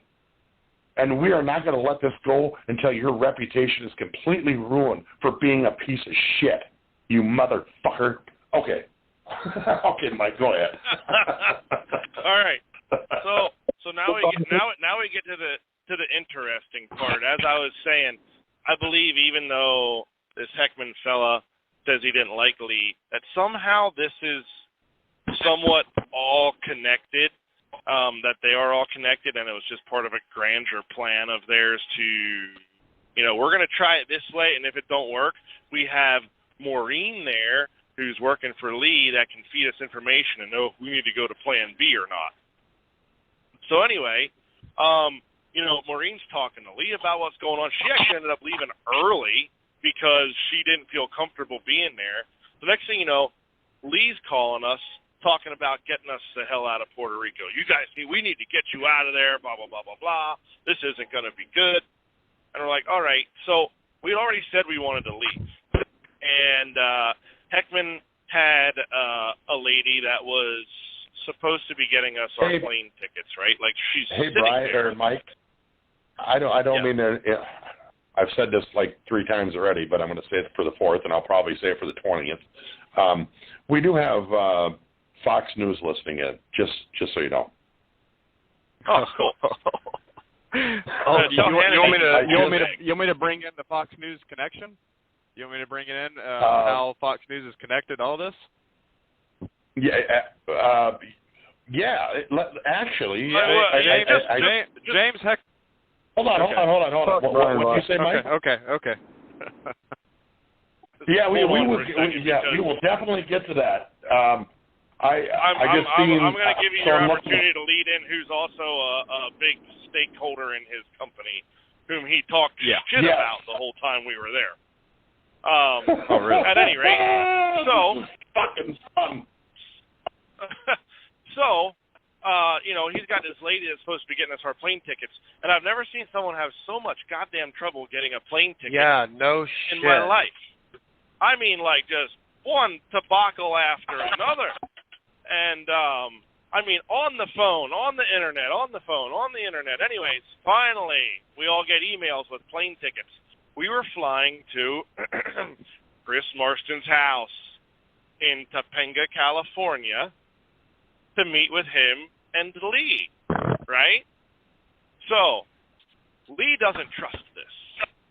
She's like, I'm getting you guys plane tickets to get out of there. Okay. So she bought us all plane tickets that was on a plane, the exact same route, through the exact same airline, but an hour earlier than the ones that we were, the Heckman's person got us on.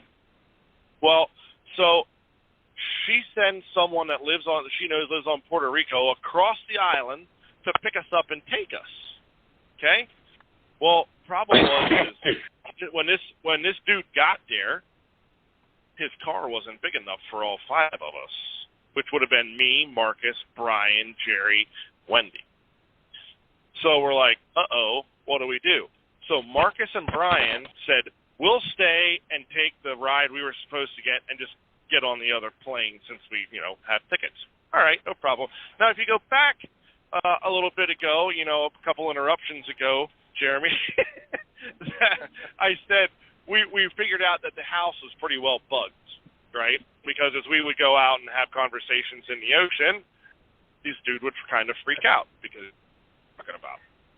Well, we're in the house, and none of us went to sleep that night because we had to leave early in the morning at the airport. So this dude comes and picks us up. So me, Wendy, and Jerry go. Brian and Mark get behind. We get to the airport. Dude's running a little behind. We missed the plane that Lee got for us. We missed it. We were a little too late. And then we were like, well, shit. The guy that we checked in with was like, your name is on 2 different tickets for, he goes, well, you only got tickets for the 5:30 or whatever time it was plane. We're like, okay, so we'll take them. So he gives us our tickets.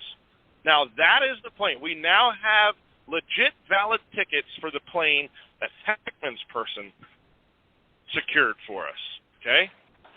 Me, Wendy, and Jerry have tickets to this plane and show up on time as they were scheduled to.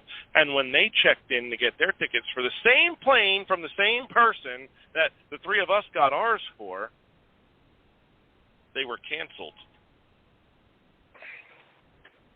So you want to tell me it's not a little weird that the 3 of us that left early, they figured there was no way to stop us from getting out of there because they knew we had another plane, but they didn't know that we missed that fucking plane.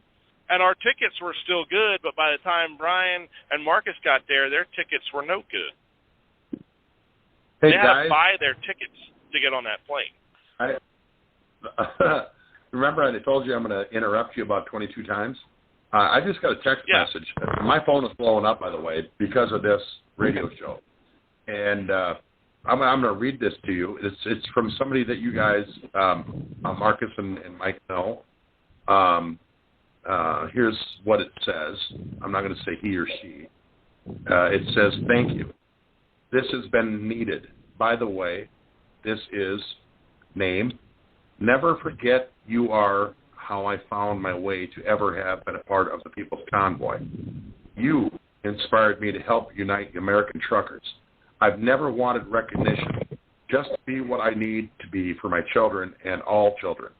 I've shed a few tears listening to you guys. The truth is finally being spoken. And to Von D, I'm the girl who was on the bus with Marcus. His intel sucks.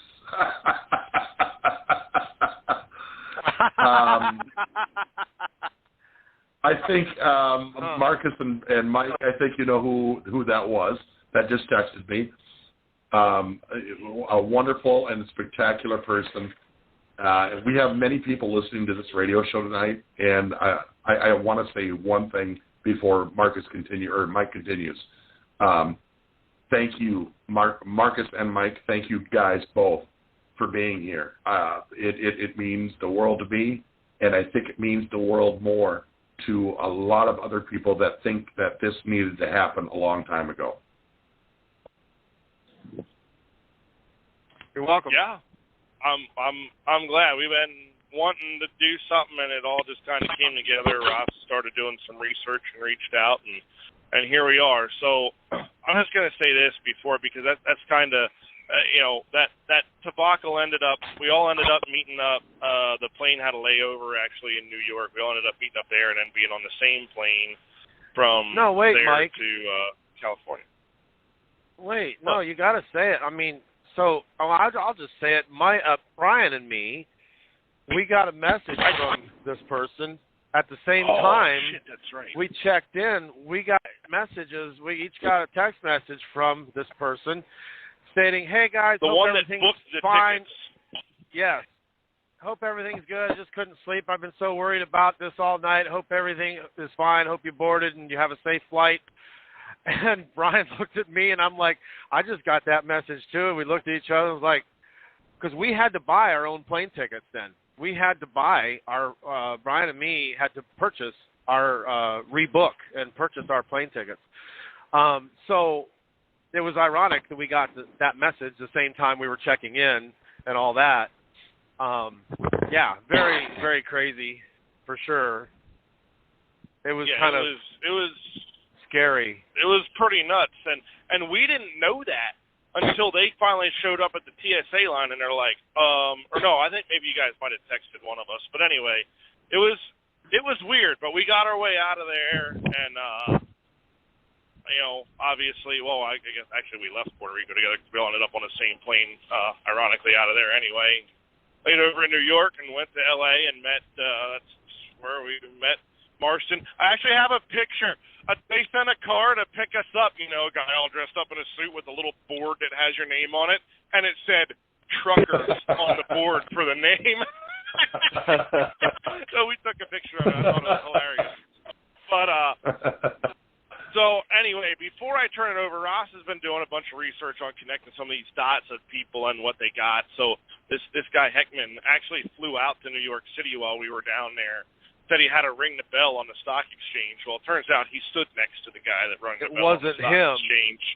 Ross Levinson is the one that rang the bell. Yeah. So there's been some connections here, and this guy talked shit about BlackRock and people like that the whole time we were there.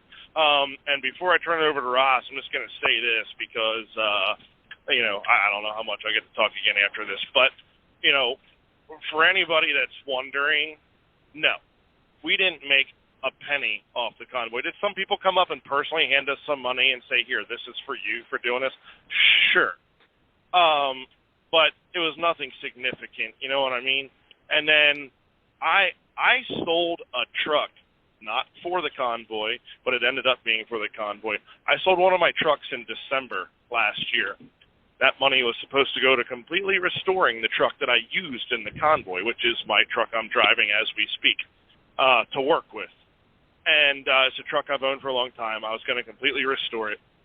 I had worked my ass off to finally live in Florida in our camper over the winter so my kids could continue to race and train and ride their dirt bikes because we race motocross. That's what we do, and that's a big thing. With the intent of going to Texas for 2 big races in the springtime that I really wanted my oldest boy to do because he's really good at it, and I wanted him to shine and hopefully get some good sponsors and get some attention out of it. And the money from selling that truck went to pay bills while I did the convoy. That's the only reason I was able to do it as long as we did, because like Marcus said, this thing, or someone said earlier, it was only supposed to last a couple weeks in the beginning, 2-3 weeks at most, not as long as it did. And I was not there to help them work on bikes and shit like that. And my kid had a pretty good race going, and then something ended up happening to his bike that, his mom, who drove him there because I wasn't there, just didn't know how to fix. And, the whole thing kind of got kiboshed. So, the money thing, whatever, it is what it is. We can always work and make more money. But letting my kid down to be able to do this convoy and have people talk shit, I will rip your fucking head off. You want to talk shit behind the keyboard? Grow a set of balls and come talk to my face. On that note, Mike, let me ask you a question. What are your personal words toward Brian Von D? All I can do is Shut laugh. your ears, kid. You ever watch Smokey and the Bandit, when Big and Little Enos Burdette walk up and Bandit tips his hat up and he goes,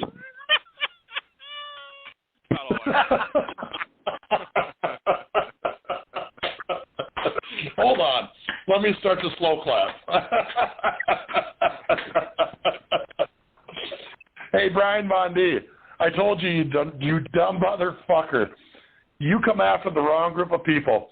We are going to expose you for the scam artist that you are. You've never done anything. You've never planned anything. And if you were involved, like you were in charge of planning the People's Convoy, we'd still be sitting here talking about who we're going to have in charge of the GoFundMe.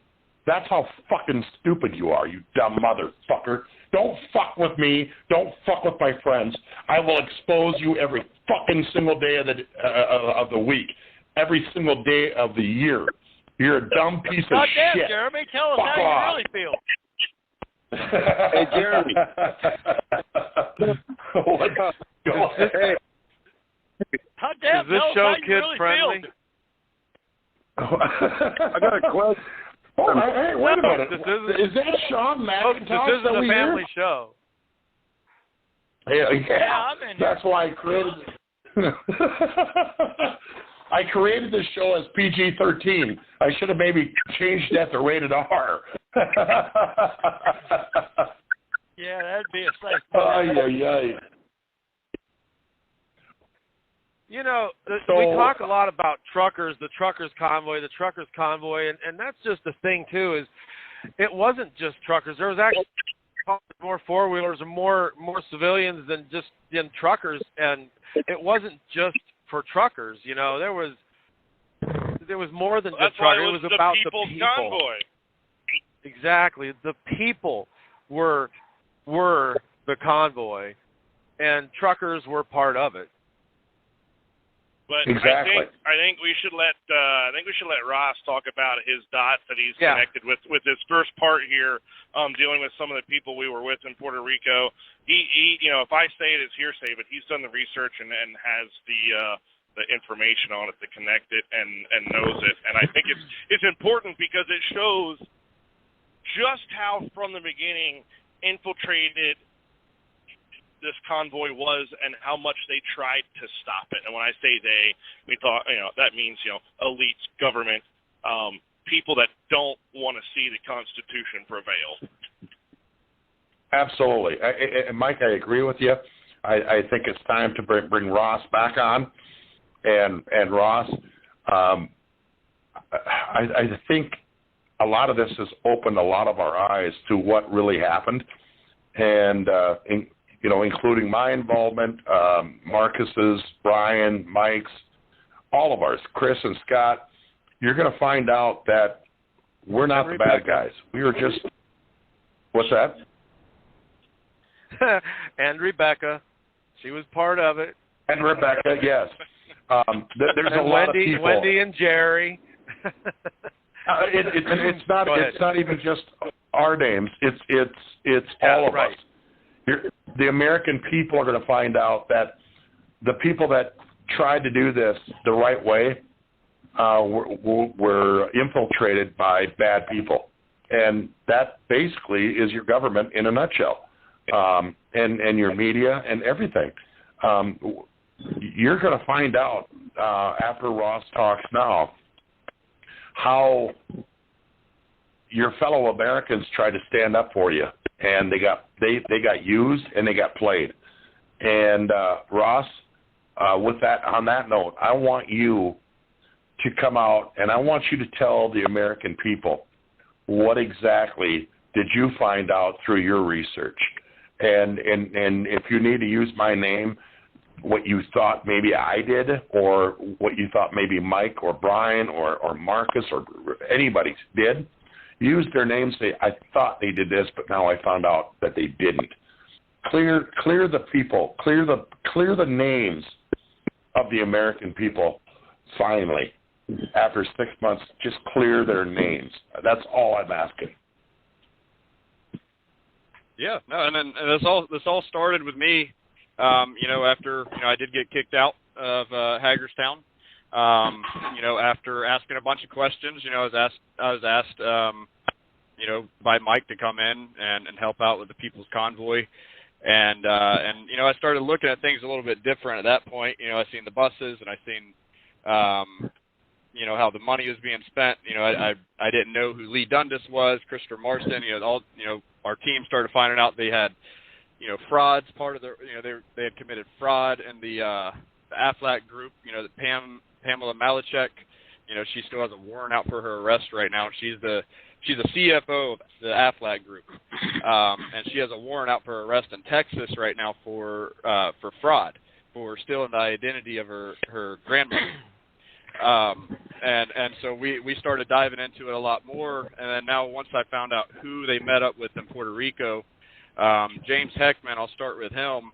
You look into the guy, and he's had several different companies and media companies over the past 30 years. They've always been more on the debt side than than the income coming in, and he sold these companies to big companies like Fox, where he was offered a chief strategy officer position that he held for 2 years, Yahoo, where he was a global chief media strategist. And then in 2016, he started the Mavin Company, which started buying up companies like Sports Illustrated. They started buying into the History Channel, Maxim Magazine. They're tied to a lot of media groups, and which in the beginning of February, the reason they were at the stock market ringing the bell is they changed the name of the Mavin Group to the Arena Group. And I'm not really sure why they did it at that point, and they were reaching out to the convoy, in hopes that, maybe it was going to help boost sales with their media companies, if they had, firsthand knowledge of everything that was going on. That's all speculation. But you look into the Arena Group, and they're actually owned 39% of that company is owned by B. Riley Financial. And B. Riley Financial, the majority stockholder of that company is BlackRock. And now, if nobody knows who BlackRock is, that is the institutional investment company that the elite use to control pretty much everything in the country. You look into any major not just the country, Ross, the complete world. They have over $10 trillion in assets. $10 trillion in assets. What the People's Convoy was, ladies and gentlemen, before Ross continues, the People's Convoy was the movement that could change the status quo of the elite versus the people. And they successfully infiltrated it and changed the status quo back into their favor. That was what the People's Convoy was, ladies and gentlemen. And if you don't believe it, go do your own research. Trust me when I tell you this, that BlackRock and anybody involved with the World Economic Forum, they're not good people, and they're not looking out for your best interest. Trust me on that. I apologize for interrupting you, Ross, but when you mentioned BlackRock, by the way, ladies and gentlemen, this kind of information will get a bullet in my head, and I don't give a fuck. Just kind of like I don't give a fuck about Brian Von D. Brian Von D is a piece of shit, and so is BlackRock, and so is the World Economic Forum. But go ahead, Ross. Yeah, no, there, and as pissed off as I am after gathering all this information about what actually happened, and the division and everything it caused between all of us, finding out that it was all on purpose. They want to come after me. Come after me. I'm ready. I think it's about time that the Americans stand up to the elite, which is the fourth branch of government. And when it's supposed to be us, that's the fourth branch of government. The people are supposed to be the fourth branch in our government. And we've been replaced by the elite and the corporations. And it's my belief, after a lot of research that we've done, that, almost every movement, left or right, has been hijacked by some elite group to make it where they never reach the goal that they're wanting to reach. That's why there's never actually been a real change in 20, 30 years. Nothing's ever actually been accomplished by the people, is because we've let the elite come in and steer us in the direction they want us to go in. And there's Peter Schiff, the house, the guy that owned the house they stayed at in Puerto Rico. I believe there's a reason why they were being listened in on. They were, the house is bugged or whatever. All their conversations, they knew what was going on. This guy was under investigation by the FBI and the IRS for money laundering. And he just settled a week ago with the IRS for $66.7 million for laundering money. And now, if this all came out, in a way that was harmful to, the organizers of the convoy, this would ruin their reputation, because this would, add on to all the different conspiracies that everybody has right now about them stealing money, and who they were involved with from the beginning. That's one of the reasons I think this is so important that these guys are finally coming out and talking about this, is because the finger's been pointed at them for the past 6 months. And we've wasted the past 6 months. The past 6 months, we could have gathered the information on these people and gone after them like we should. Yep. And the more you look into these people, the more you find out. And I don't think this is something that we should let go. I think this is something that we start organizing and we go after them. And you know what, Ross? I agree with you. I've said very publicly that I will never, ever be involved with anything ever again because of the People's Convoy, because of how I've been attacked for the last 6 months. And Mike and Marcus, I'm sure, feel the same way. But I think now, in my opinion, I think it's time to really stand. In my opinion, and I'm ready. I'm ready. I know it's going to cost me my life. And people are like, "Oh, for God's sake, you're a conspiracy theorist." If you know the things that I know, the things that I've spread, why I've been banned off of every social media app that is existent, why? Ask yourself the question. Well, because you're spreading misinformation. No. It's because I'm spreading the fucking truth. And you dumb motherfuckers don't want to believe it. And you listen to people like Brian Von D. Brian Von D has never done anything for the American people. He's never done anything for the Canadian people. He's never done anything for his hillbilly fucking relatives. That's the truth. What has Jeremy Johnson done? He's tried to stand. What has Mike Landis done? He's tried to stand. I've watched Mike in a Senate hearing. I believe was it a Senate hearing, Mike, that you were involved with the ELDs when you said you don't follow the law. Yeah, I was at one of the listening sessions in the FMCSA building, and my company that I own ended up getting audited because of what I said. Not because I had a bad safety record, but because of the words that came out of my mouth. Exactly. Could you go into more detail about the USTA?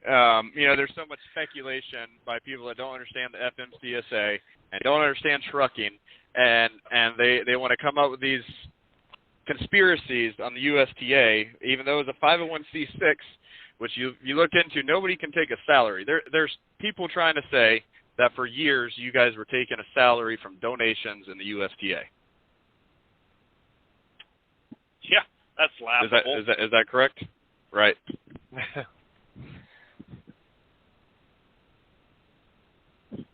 Go ahead, Mike. Yeah. Yeah. So it didn't happen. That's people think that. No, it can happen. It would be illegal to happen, and we had a lady that is the accountant that can prove that as to otherwise, that all the money that was brought in was used for certain things to run the website.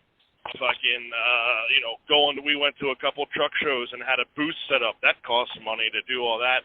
It was for traveling to DC. Every month we would park our trucks and go to DC for like 3 days. Okay?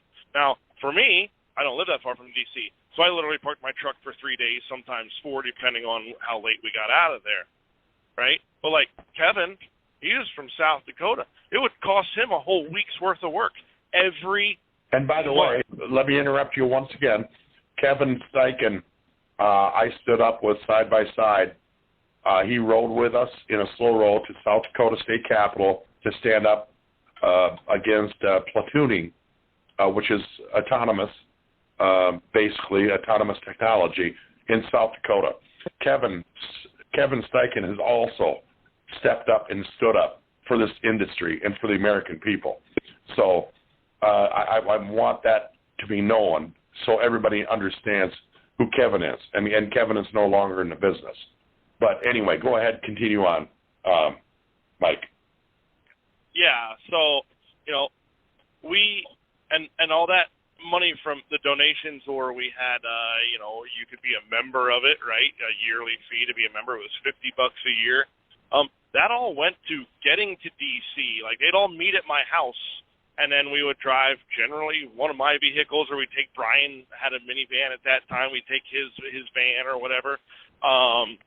And we would go there for these 3 days, and we would meet with congressmen, senators, safety advocates even, sometimes the Teamsters, the FMCSA.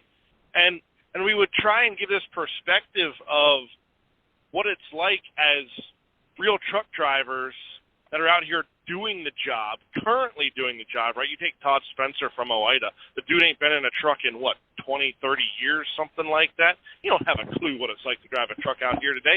And I've been in Senate hearings where he's at, where he had the opportunity to say what really needed to be said and set people straight, where there was misinformation put out, and he doesn't. OIDA's a joke, but that's another story. And so, we couldn't pay ourselves. It's illegal as a C6, but we could use that money to fund what we were doing. That one time, Marcus, how many freaking things did we print out and take to every freaking 300 and some rooms or whatever, offices or whatever was in that one building? We dropped the flyer off at every freaking one of them that one time. Yeah. Not only did we go down there and we took time away from our families, we took time away from our jobs. So we had loss of income, and we didn't have anything coming in. We did it because it's what we believed in. And number one, we were our own lobbyists. We were probably the best lobbyists money could buy. We'll put it that way, because we actually do what we were there lobbying for. You have no idea the kind of respect we got from a lot of people when we'd go in and start talking to them, and we'd start telling them about what we do, and they'd be like, oh, wait a minute. You guys actually drive trucks, and you're here doing this? Yeah. Wow. We don't ever talk to people that actually do what they're here fighting for. And you know what, Mike? I have a friend. She's probably your friend too on TikTok. I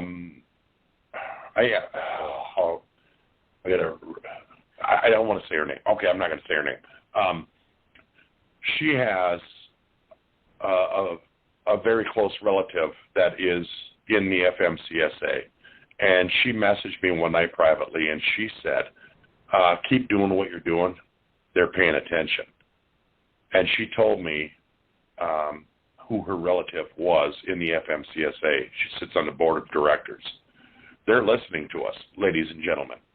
And if you want to know the truth, I am one of those people that is on the very raw side of our advocacy. Mike and Marcus and everybody that was involved officially with the USTA were people that were trying to word things. How do you want to say that? Correctly, nicely, to our government, to our senators and our congressmen. I am that guy that is raw. I'm the one that says fuck you. I am the one that says fuck Brian Von D. And I don't give a shit because I'm not here. I'm not here to get recognition for what I do. I'm here to stand up for all of you, and I'm doing it in Jeremy's style, Jeremy's raw ways. We were representing the trucking. You guys were representing Can we hear that trucking one more time? Fuck Brian Von D. And fuck That's the government. what I wanted to hear. That's Jeremy Johnson in the raw right there. And you know why I do that? Because I am truthful. I don't care about your feelings. I don't care about whose feelings I hurt. I will tell you exactly what I feel. And Mike and Marcus and Brian have been the guys that have been trying to do it the right way for a very long time, along with the guys from 10-4 on DC. They deserve a little bit of your respect. You know why? Because they've been trying to play the game your way, the way that the media and the government has told you that you need to play the game this way or we're not going to listen to you. I'm the guy that comes around right around the backside and says, fuck you, fuck your game, I'm not playing your game, fuck you, fuck Brian Von D, and fuck you again. That's me. And you can love me, you can hate me, and we get a little bit of laugh because these guys know who I am. That's who I am. So the USTA is not, was never involved. It's not anything that is ongoing. It's never been involved with conjunction with the TPC, with the People's Convoy. But the USTA it was closed down before the convoy was ever a thing. Right. It didn't fund the convoy. Speaking of the USTA, though, let's talk about Washington, D.C. in 2020 when a group of us sat on Constitution Avenue for 21 straight days. Mike Landis was involved in that with the USTA. And I remember vividly having a conversation with Mike. Mike, I think that you should be our spokesperson because I believed in Mike, and I still believe in Mike. There was a certain person that showed up, and he sat in his truck like he was king fucking whatever you thought he was.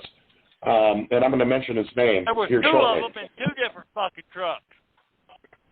Well, I'm going to talk about one. Okay. I'll talk about yeah, tonight's the night of truth, ladies and gentlemen, and fuck Brian Von D. Let me get that out first, because I don't think I've said that yet. Charles Claiborne, you piece of shit. You come in Washington, D.C. in 2020, and you come and drove your fucking company truck in there, and you sat there right by the guard shack of the Secret Service, and you sat in your truck like you were King fucking George and expected everybody to come and suck on your ball sack. You are a piece of shit too, you motherfucker.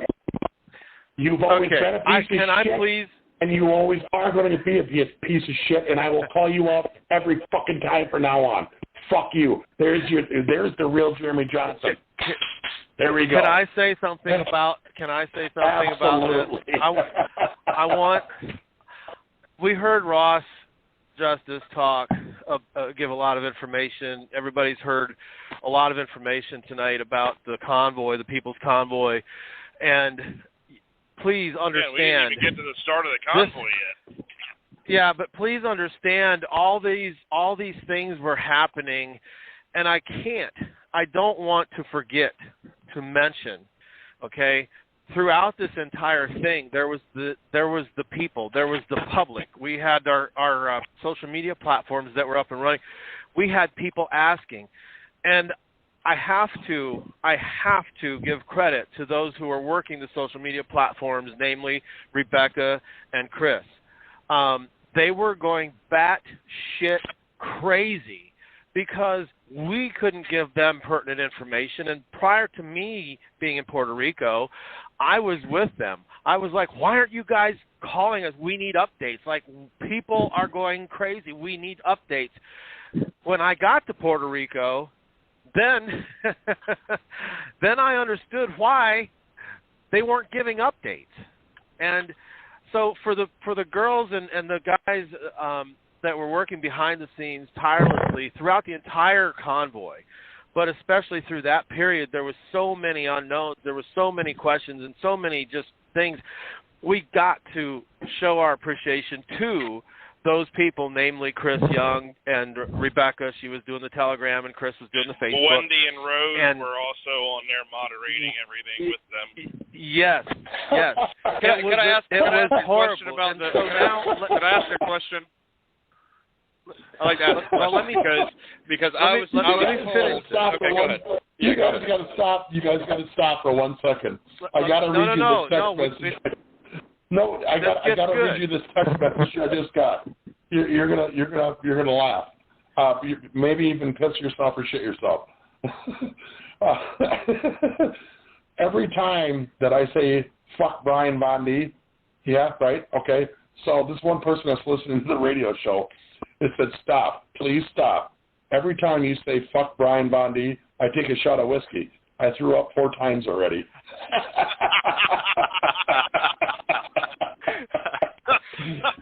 Hey, Brian Bondi. So fuck you, motherfucker. So one thing that we ran into a lot was the Telegram was just I didn't like Telegram, but nevertheless we had a lot of people that got their information from Telegram. And the thing about Charles Claiborne is he did so much wrong on Telegram. Charles is a huge reason that we had to delete the 50 states. So thank you, Charles Claiborne. You're Charles Claiborne showed up in Washington, D.C. in May of 2020 because he was paid to be there. You know why or how? Because they created a new organization shortly after that called UTA. Not the USTA, UTA. No, I know, yeah. If you don't think that fucker wasn't there for his own benefit, you're lying to yourself. Charles Claiborne is a piece of shit. And so is Brian Bondi. I just wanted to give a shout-out to the people behind the scenes that work diligently and tirelessly trying to keep the public up to date, up to speed with everything as much as possible. And hopefully this now gives them an idea or kind of shows them that there was a lot of things going on behind the scenes. There was a lot of reasons why we couldn't give updates and why they didn't get updates from Chris and Rebecca and Wendy and them. And I just want to say thanks. I think they deserve a hand clap. They deserve a bow. It was so amazing to have them work like that throughout the entire course of the convoy, dealing with all the trolls, dealing with the crap, putting up with our crap. And they helped out throughout the entire convoy, maybe not front and center of everybody, but they were there. They were played an integral part of the entire convoy from start to finish. So go ahead. Let me interject right now, Marcus, with a story about somebody that was involved with the main planning, and her name was Cam, and she is now involved with with Brian Bondi, the piece of shit Brian Bondi. And Tony was on the phone with me that night while I added him in. I was already on the phone with Cam. Her name is Cam. And you guys all know, Mike and Brian, or Marcus, you guys know who Cam is. I'm gonna tell you something that you guys didn't know about her. She called me one night after the convoy, and she started talking about this was after I went down to Hagerstown to join you guys. And she said, if you knew that Puerto Rico was a bad idea, why did you join Hagerstown? And I told her, I said, because my friend Lisa Schmidt called me on the way back from a load that I was under in North Dakota and said, you need to see this. You were part of the beginning of this. You need to see what's going on. And I drove my truck back to where I live, and I decided I'm going to go and join you guys. Yeah, there was a lot of hard feelings throughout that because there was a lot of things that happened that it was hurtful. Because I've known for myself throughout all of this, I've always stood up for what's right. And now hearing your guys' story tonight, it helps me deal with, the hurt feelings that I had. And Lisa and Lee Schmidt are two people that really are dedicated to the industry, trucking industry, and to America. And to continue with this story, and Tony can jump in whenever he wants. As I was on the phone with Cam, and she asked me, why did you join? And I told her because Lisa Schmidt told me I should be involved. So I decided, because I trust Lisa and Lee, I'm gonna go down there and see what it's all about and join, this movement. Tony called in the middle of that conversation, and I said, hey, wait a minute, Cam. I said, Tony's calling. I'm going to add him in. She goes, I'm not comfortable with that. I said, well, I'm going to tell you right now that I'm adding him in. If you don't like it, you can hang up. And she decided to stay on the phone. On that phone conversation, Tony, if you remember, let Tony finish this conversation, because I think it's important for you guys, everybody, to hear from Tony's perspective what was said when I added Tony on. And Tony, if you're there, you want to go ahead? Yeah, I'm still here. That's when all the accusations were flying about how much money was missing and who took it and all that stuff. But I asked at one point, I said, how do you know that there was $10 million raised? And I said, all we had to go by was what the ticker said that was on the webpage, and you're coming up with something way, way more. Well, it'll all come out, she said. And I said, she goes, were you there? And I said, no, I was on my way in. My truck broke down, and I never made it. She goes, well, did they pay for your truck repairs? I said, no, I wasn't with the convoy.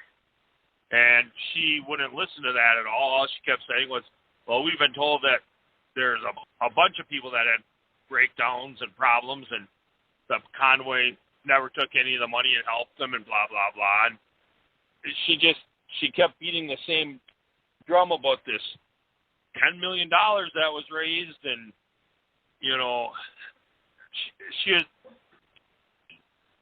it was ridiculous. I mean, she sounded like somebody that was fishing or somebody that was scorned for some reason and was throwing out a bunch of fake accusations and bullshit. And I explained to her I wasn't. She asked me and Tony the same question 3 different times while we were on the phone. Why did I go down there after I knew that Puerto Rico was not a good thing? She asked me that 3 different times, and I answered her 3 separate times why I went down there, because of Lisa Schmidt, and Tony answered her basically with the same wording without being coached, and it irritated the fuck out of her. Like, I'm not here to coach anybody to tell you the truth. The truth is the truth. And I told that to her. I said, there's one thing that you need to understand, Cam, and fuck Brian Bondi. I don't have to lie, and I don't have to worry about covering myself up, and fuck Brian Bondi, that I don't have to worry passed about. out and fell off his chair. But when you're telling the truth, you don't have to worry about slipping up, ladies and gentlemen. That's the bottom line. That's the whole reason for this whole radio show tonight. And thankfully, Mike and Marcus joined this show tonight. I'm going to tell you one thing about Mike and Marcus. We had a very heated conversation before this radio show where I screamed and I yelled. And I think they understood the fact that I've been being attacked for the last 6 months for unduly, whatever you want to call it. There's no reason for it. I believe is why they joined the radio show tonight, and I can't thank them enough for coming on here and defending the truth, not just me, but the truth. And what you need to understand, ladies and gentlemen, is you live your life and you go to a grocery store, you go down to the 7-Eleven, whatever the fuck you do, doesn't matter. You have no idea what Marcus, what Mike, what Jeremy, what Tony, what any of us go through to stand up for you. And I'm going to tell you right now, I have been through the fucking ringer being attacked. And you say, well, you don't need to use that kind of language.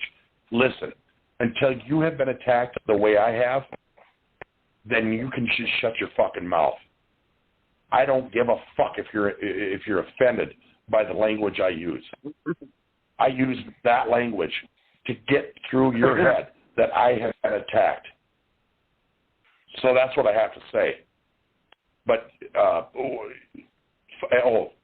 before I let you guys continue, fuck Brian Bondi. Okay, go ahead.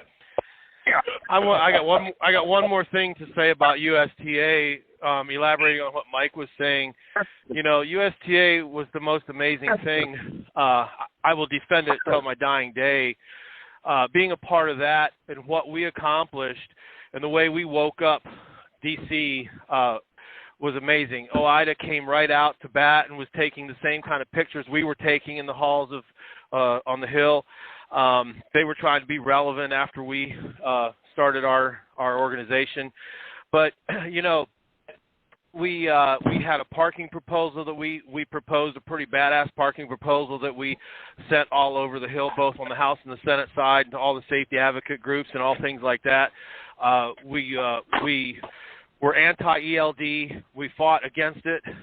We fought hot and heavy and hard on that. Oftentimes, there was 2 or 3 of us that could go to D.C., and everybody else, all of us or other board members, we split the cost because there wasn't money to pay for our trips to go. I added up the cost of all of our membership fees, memberships, and everything, and it totaled somewhere around. It totaled less than what one trip would have cost us. So, for anybody to think that we were taking advantage of anybody's money there, we were actually pulling out of our own pockets to fight for our industry and for overreach and overregulation in the trucking industry. It was a struggle. We continued that. We continued on. We just did what we had to do.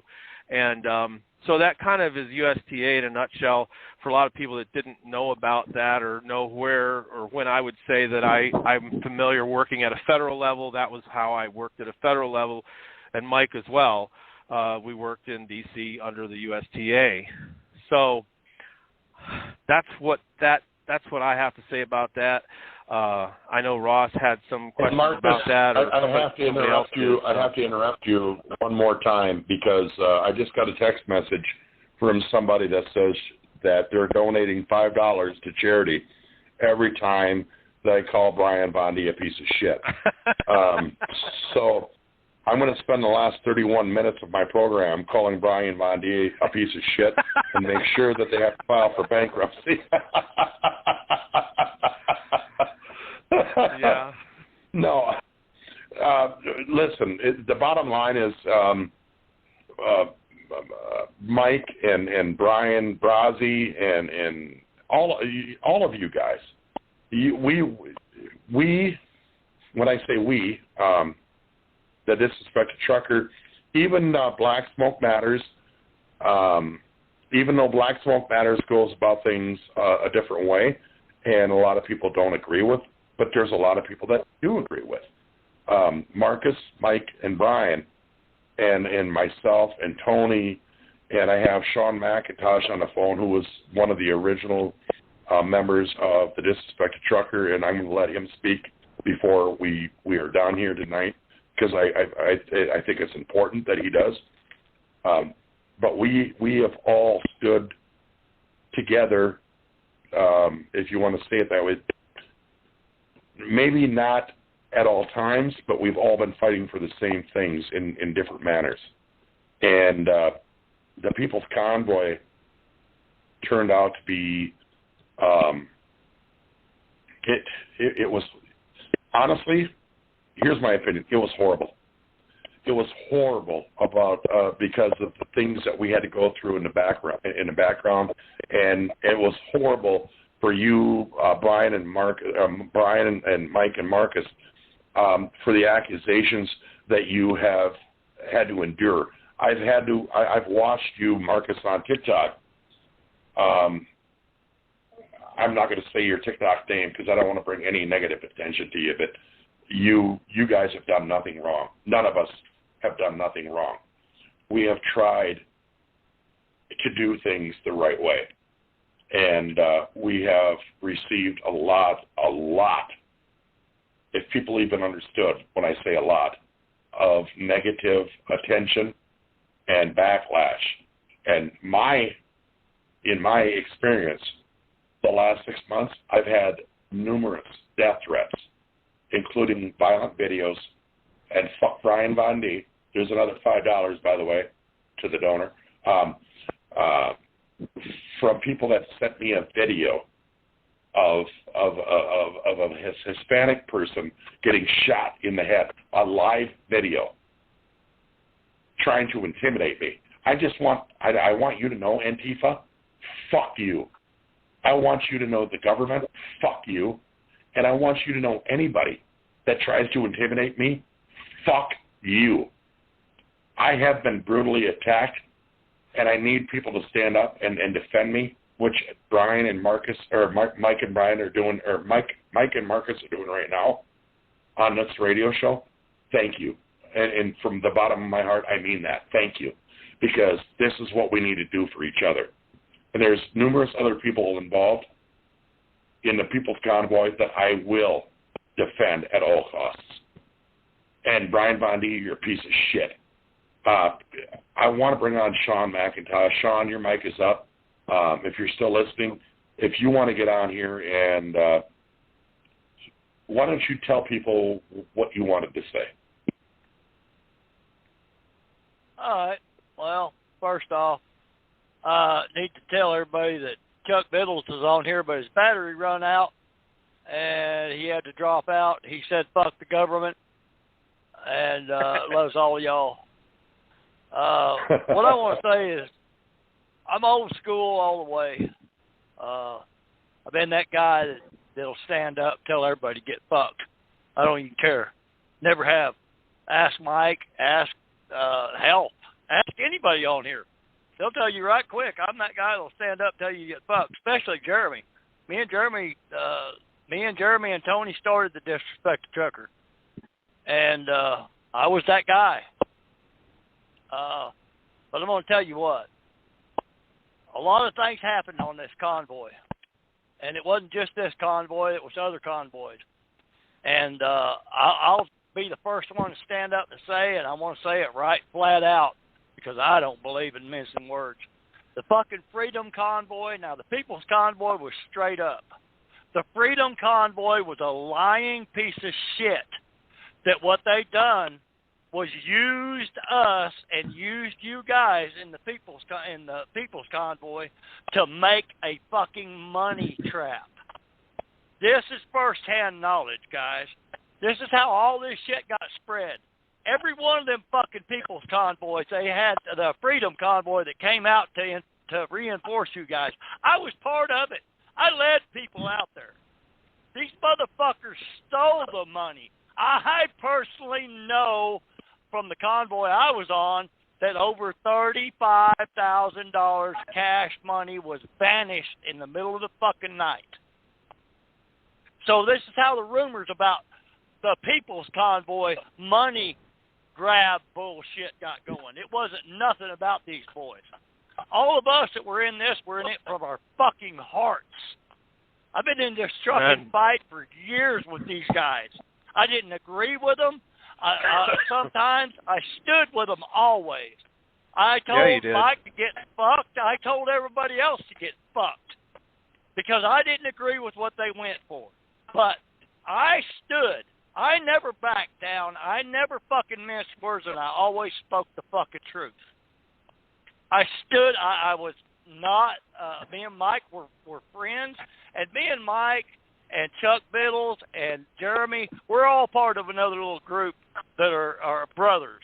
We're brothers. We're brothers of the Boulevard. It don't make a fuck what our views are. We're still brothers. Damn right, I could call Mike up. That's right. I could call Mike up and say, or send him a message and say, hey, man, I'm in your area. I need a mechanic. He sets me up with a fucking mechanic. He can do the same thing with me or anybody in our little group. That's brothers. When this happened, we all stood together. And I'm going to tell you what. That back when we went to California, Brian Brazzi was in the Capitol talking to him, and they told him we need to go to the state level. Chuck broke off and headed for California, and I already knew that. That was something we've all said it. Marcus, I have to give you credit for that because by God, you said it. We all said it. We got to take it to the fucking state level. And fuck Brian Bondi. Just for the hell of it.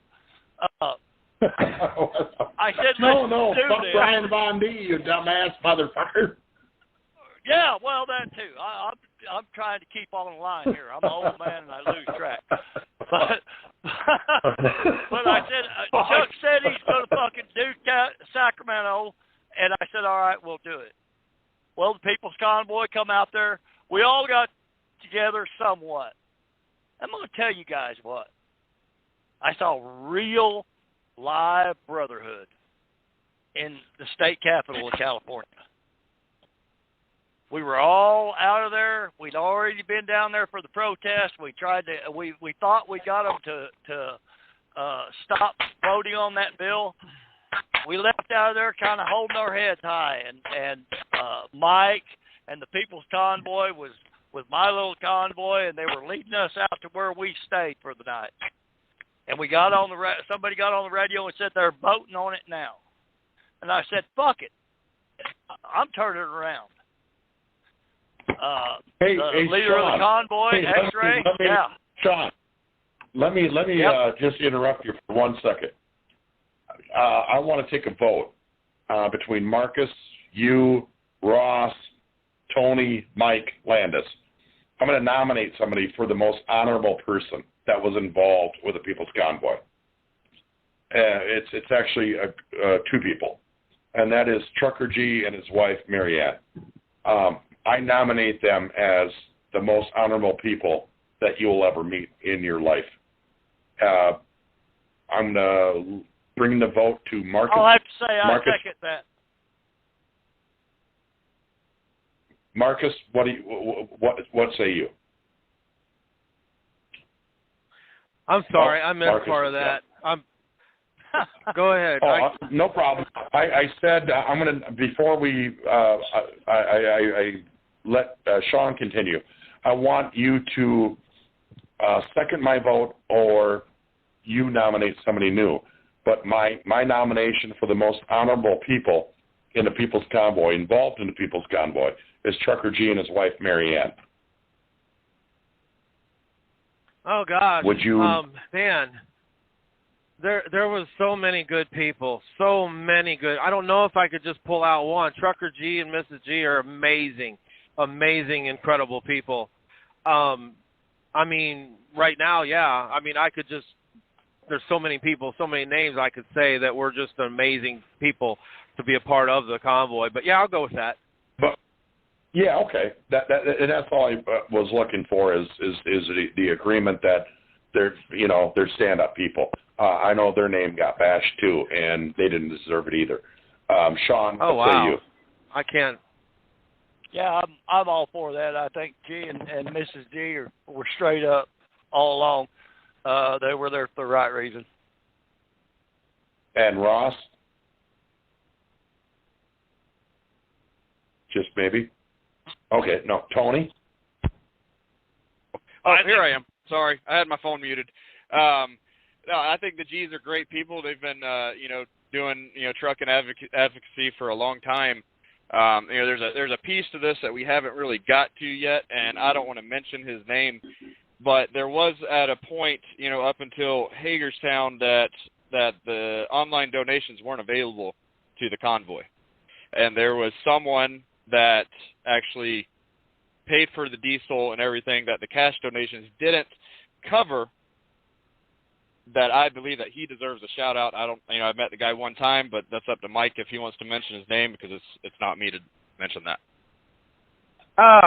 All right. I'm sorry, guys. I want to add Alan and Bonnie to that list. Absolutely. Will you please? Yeah. Alan, as far as Alan the guy Kelly that and covered Bonnie are two other people that I don't have enough. Me and Alan actually, just like me and you, Marcus, we went head to head. We called each other nasty names, and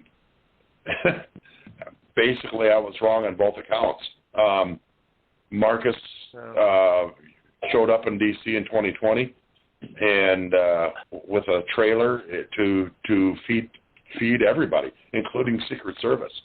Alan Kelly and his wife Bonnie, that was when I was in my stupor of Donald Trump as the bad guy, because of the mainstream media. I'm sorry for hijacking your thought, but I felt the need to let people know that Alan Kelly and his wife are fucking phenomenal people. And so is Trucker G and Marianne. There's a lot of people in the background that are phenomenal people. And I'm going to include Marcus, Mike, and Brian. And I have Ross on the phone. And me and Ross have had private conversations in the last couple of days. The people that you should be mad at throughout all of this are not the people that where their names were the forefront of the movement. The people that you should be mad at are the people that inserted themselves with manipulation. That's the people you need to be mad at, because those are the ones that stole from the American people. Those are the ones that fucked you over. I'm sorry. Marcus, go ahead. No, I don't know who said something about the gentleman that until we could get money, until we had enough cash to where we could pay for the fuel and the gas fill-ups, there was a gentleman who... That was Ross. Okay, Ross. Yeah, so there was a gentleman who did pay, I think, like for about 3 or 4 fill-ups, but then we reimbursed him. He was reimbursed, but he floated the money for the fill-ups, and some of these fill-ups were as high as $70,000+ one fill-up. And so, that was a pretty substantial amount of money, and I don't know if he wants his name, put out there, but he knows if he's listening or if he'll ever listen to this. Absolutely, that's forever grateful for him and what he did. But he was reimbursed out of the People's Convoy donation money. And then, the rest of the by that time we had cash money on hand in the field. We could pay from the donations. We were able to pay for the rest of the way in. to Hagerstown with money we collected in donations. If that answers your question, Ross, I don't know if that does. Yeah, no, Mike told me who it is. I don't know if he wants his name mentioned or not. That's why I was leaving it up to you guys. You guys okay. experienced it, not me. I don't really know if he does or not, so for now I'm just No, and that's gonna a err on good the thing. side I of mean, not. you guys. Yeah, we don't need to. Yeah, we don't need to mention his name unless he wants to come on here, publicly. Tony, what's your thoughts about? Let me finish my thought here, Jeremy. Yep. I was just wanting to say, out of all this, didn't agree with some of the people, but I'm going to tell you. By the way, something. this is Sean. Yeah, the loudmouth. All right, look, the bottom line is the guys that are on this call and on this line, they were voting on it in California. I said, let's turn around. The leader of the convoy said that he was talking to Mike because he was leading Mike. And he was leading the people's convoy. My little convoy was just five guys. Mike said, fuck, we're doing whatever he's doing. And this is how it went. We turned them trucks around on a fucking dime. We didn't slow roll back to the state capitol. We didn't take the roads that say truck marked. We run in that motherfucker on brick roads, over roads that said no vehicles. We parked our trucks right in front. Yeah. Hey, Sean, I have to stop you for 1 second. I only have like 14 minutes left of the show.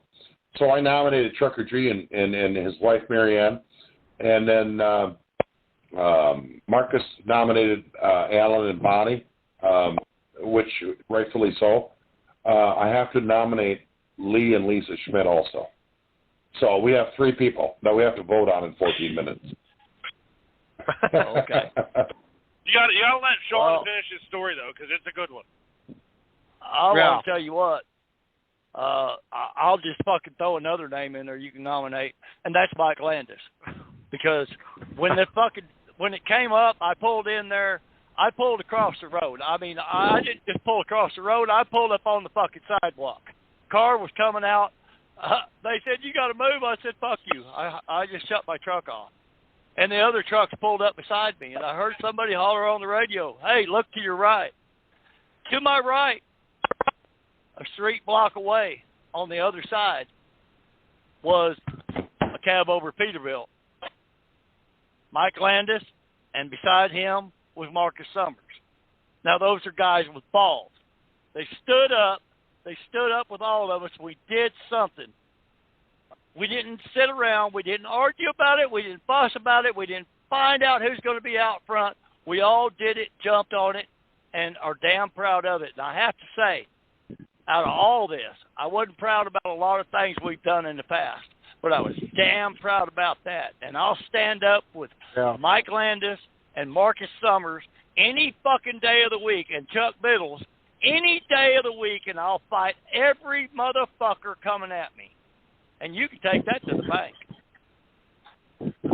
Thank you. Hell yeah. I'm going to tell you what. Them guys stood up. They stood right with us. We pulled right in there. We did what we should have been doing all along. That shit we should have done, guys. Not in a little city like Sacramento, but in a fucking highway like we should have done long ago. Hate to be the one to say it. I know, Mike, you're Mr. Let's go do this right. Well, I'm sorry. I'm the only old school motherfucker here. The only right way is to pull them fuckers across the road and do it right. That's my say. I'm going to let y'all go on with this. I only want to do it right for so long. Was a great fucking thing. It brought a lot of awareness and brought a lot of people together. You guys done a fantastic thing. I'm glad I was part of the right part of it. And I'm proud to be I just brought on John. I don't know what's going on with your phone. 6282. There you go. You fixed it. I brought you on because you asked if you should press the number 1, and I have 10 minutes left of the show, and I want to make sure that you get your word in. go ahead and say what you got to say. You did read the text message before asking for press 1, right? No. Oh, you didn't read the message right before that? No. I hate to blindside you, but I did send you warning in the message. I got a question. I got a legitimate question for all of y'all. Don't take it the wrong way. Well, I can't control I'm reading it right now. I can't control how you take this, but I'm trying to tell you I don't mean it in a wrong way. How you take it is how you take it. I can't control that. I believe your stories. I've heard multiple versions of this. I believe your stories and the accounts that you told us tonight. I believe them. I believe that you were blindsided in some ways by some big players. I believe all of that. But I got to be honest with you. You lost credibility with me and people like me because this is the question that I have now. And I get the whole thing with Bondi. I get it. Fuck him. I totally get it. Yeah, go ahead. You say it for me. But anyway, fuck him. By your own accounts, all of you, and I listened the night that Brian Brazzi was on for 3 hours too. By his accounts also, you guys knew the shadiness, the frauds. You knew who you were dealing with. Why? Now, hindsight's 20/20. Yeah, I'll agree with you. It is, and this is armchair quarterback. We didn't know. Nobody knew that. Nobody knew that until afterwards. Now we know. That's why we're talking about it now. No. You knew what you were dealing with before you got out of Puerto Rico. You already knew that Lee Dundas was a problem. Why? No. For the love of God, fake. Why? That is false. Why did you continue? That is false. They got out of Puerto Rico because they knew that they were frauds. So they got the fuck out of there. They were held hostage. Right. And then they got involved with this group in California. Now you need to listen for a second. This is my fucking radio show. They went to California because they thought they were hooking up with a group that was really for the people. Now we find out that all of them were bad. All of them. That's why they're on the radio show tonight, John. You were in bed with child slavery. You were in bed with the people. You were in bed with the people that have tried to disrupt every fucking movement, John. No. You want to have some credibility? Then you speak the fucking truth. Jeremy, you know I will call you out every fucking single second of every day. Don't fuck with me. I'm not fucking with you. Jeremy, you know me, and you know that I do know those people that you just mentioned. Who called you in the People's Convoy and said, you guys need to get down here and witness this with your own 2 eyes? It was you. Were you on that phone call with me? Yes, I'll give you all the credit on that. Yes, I was, Jeremy. I'm giving you the credit. Why are you trying to divide this industry once again, John? Do you care about this industry? Do you care about this industry? I have a legitimate question. I got 6 minutes left in this radio show, and I'll spend the next 6 minutes calling you out. You are aligned with the wrong fucking people. You are aligned with the wrong people. No. My question really is to Mike Landis. Jeremy, let me answer him, because he clearly either hasn't listened too closely or just doesn't quite understand the series of events. We have 6 minutes left. John, maybe I'm confused, Mike. Maybe I am confused. Help me out to understand. Right. So we only have like 5.5 minutes, so hold on and listen. Yeah, I know. So I'd be happy to talk to you if you want to get my number from Jeremy Johnson. When we left Puerto Rico, other than the fact that I didn't like that Lee Dundas talked about herself a lot, we had no reason to believe that she was in any way, shape, or form bad or in this type of way. I mean, she didn't like what we were dealing with down there, and she wanted us out of there. She helped get us out of there, and we went and met with her and Chris Marston, that runs the AFCLF, at his house in California. Now, it wasn't until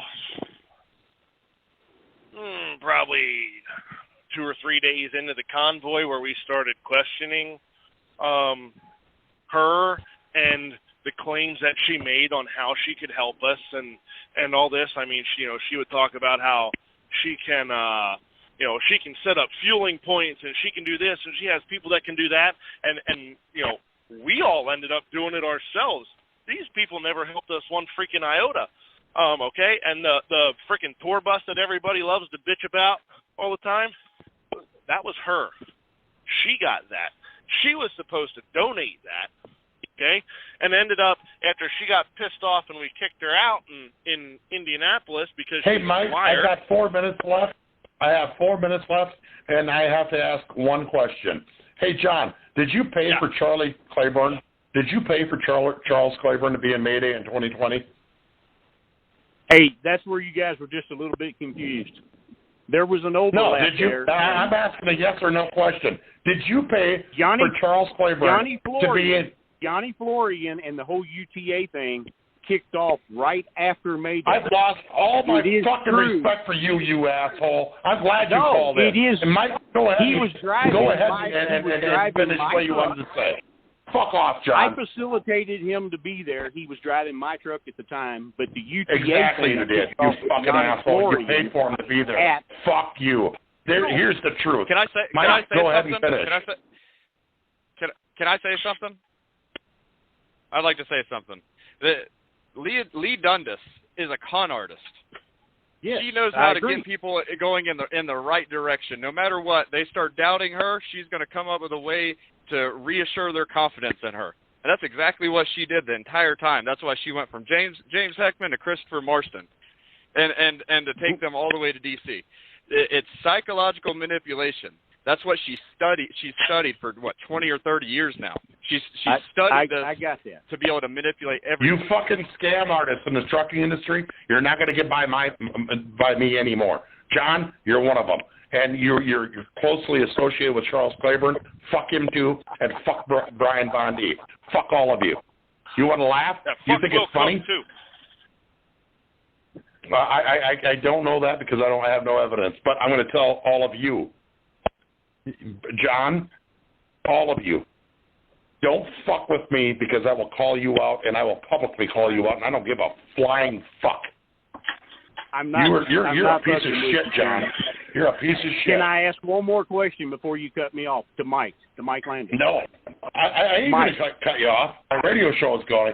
It's done in 2 minutes. Yeah, I know. Mike was trying to explain to you, one last honestly, question, Mike. And you know what? All of you motherfucking naysayers, you go fuck yourselves. You know why? Because you have never stood up. You have never stood up like Mike and Brian and Marcus and I. We put ourselves out there, and all you guys can do is criticize people. John, I used to respect you. I am so sorry that I respected you at one point. You are a piece of shit. Fuck off. Did she blindside you guys all? Hey, welcome to the truth, the disrespected trucker radio show, where I don't give a fuck about your feelings. Mike, did she blindside? Is that funny, John? Is that funny to you? Hey, just I've got more episodes lined up. I'm gonna call you out, brother. Mike, I can't. Mike, you guys parted ways in Indianapolis. You guys parted ways at right around Indianapolis. I'm asking a question. You got a minute and 24 seconds. You guys seconds. became aware of what she was all about and how damaging it was?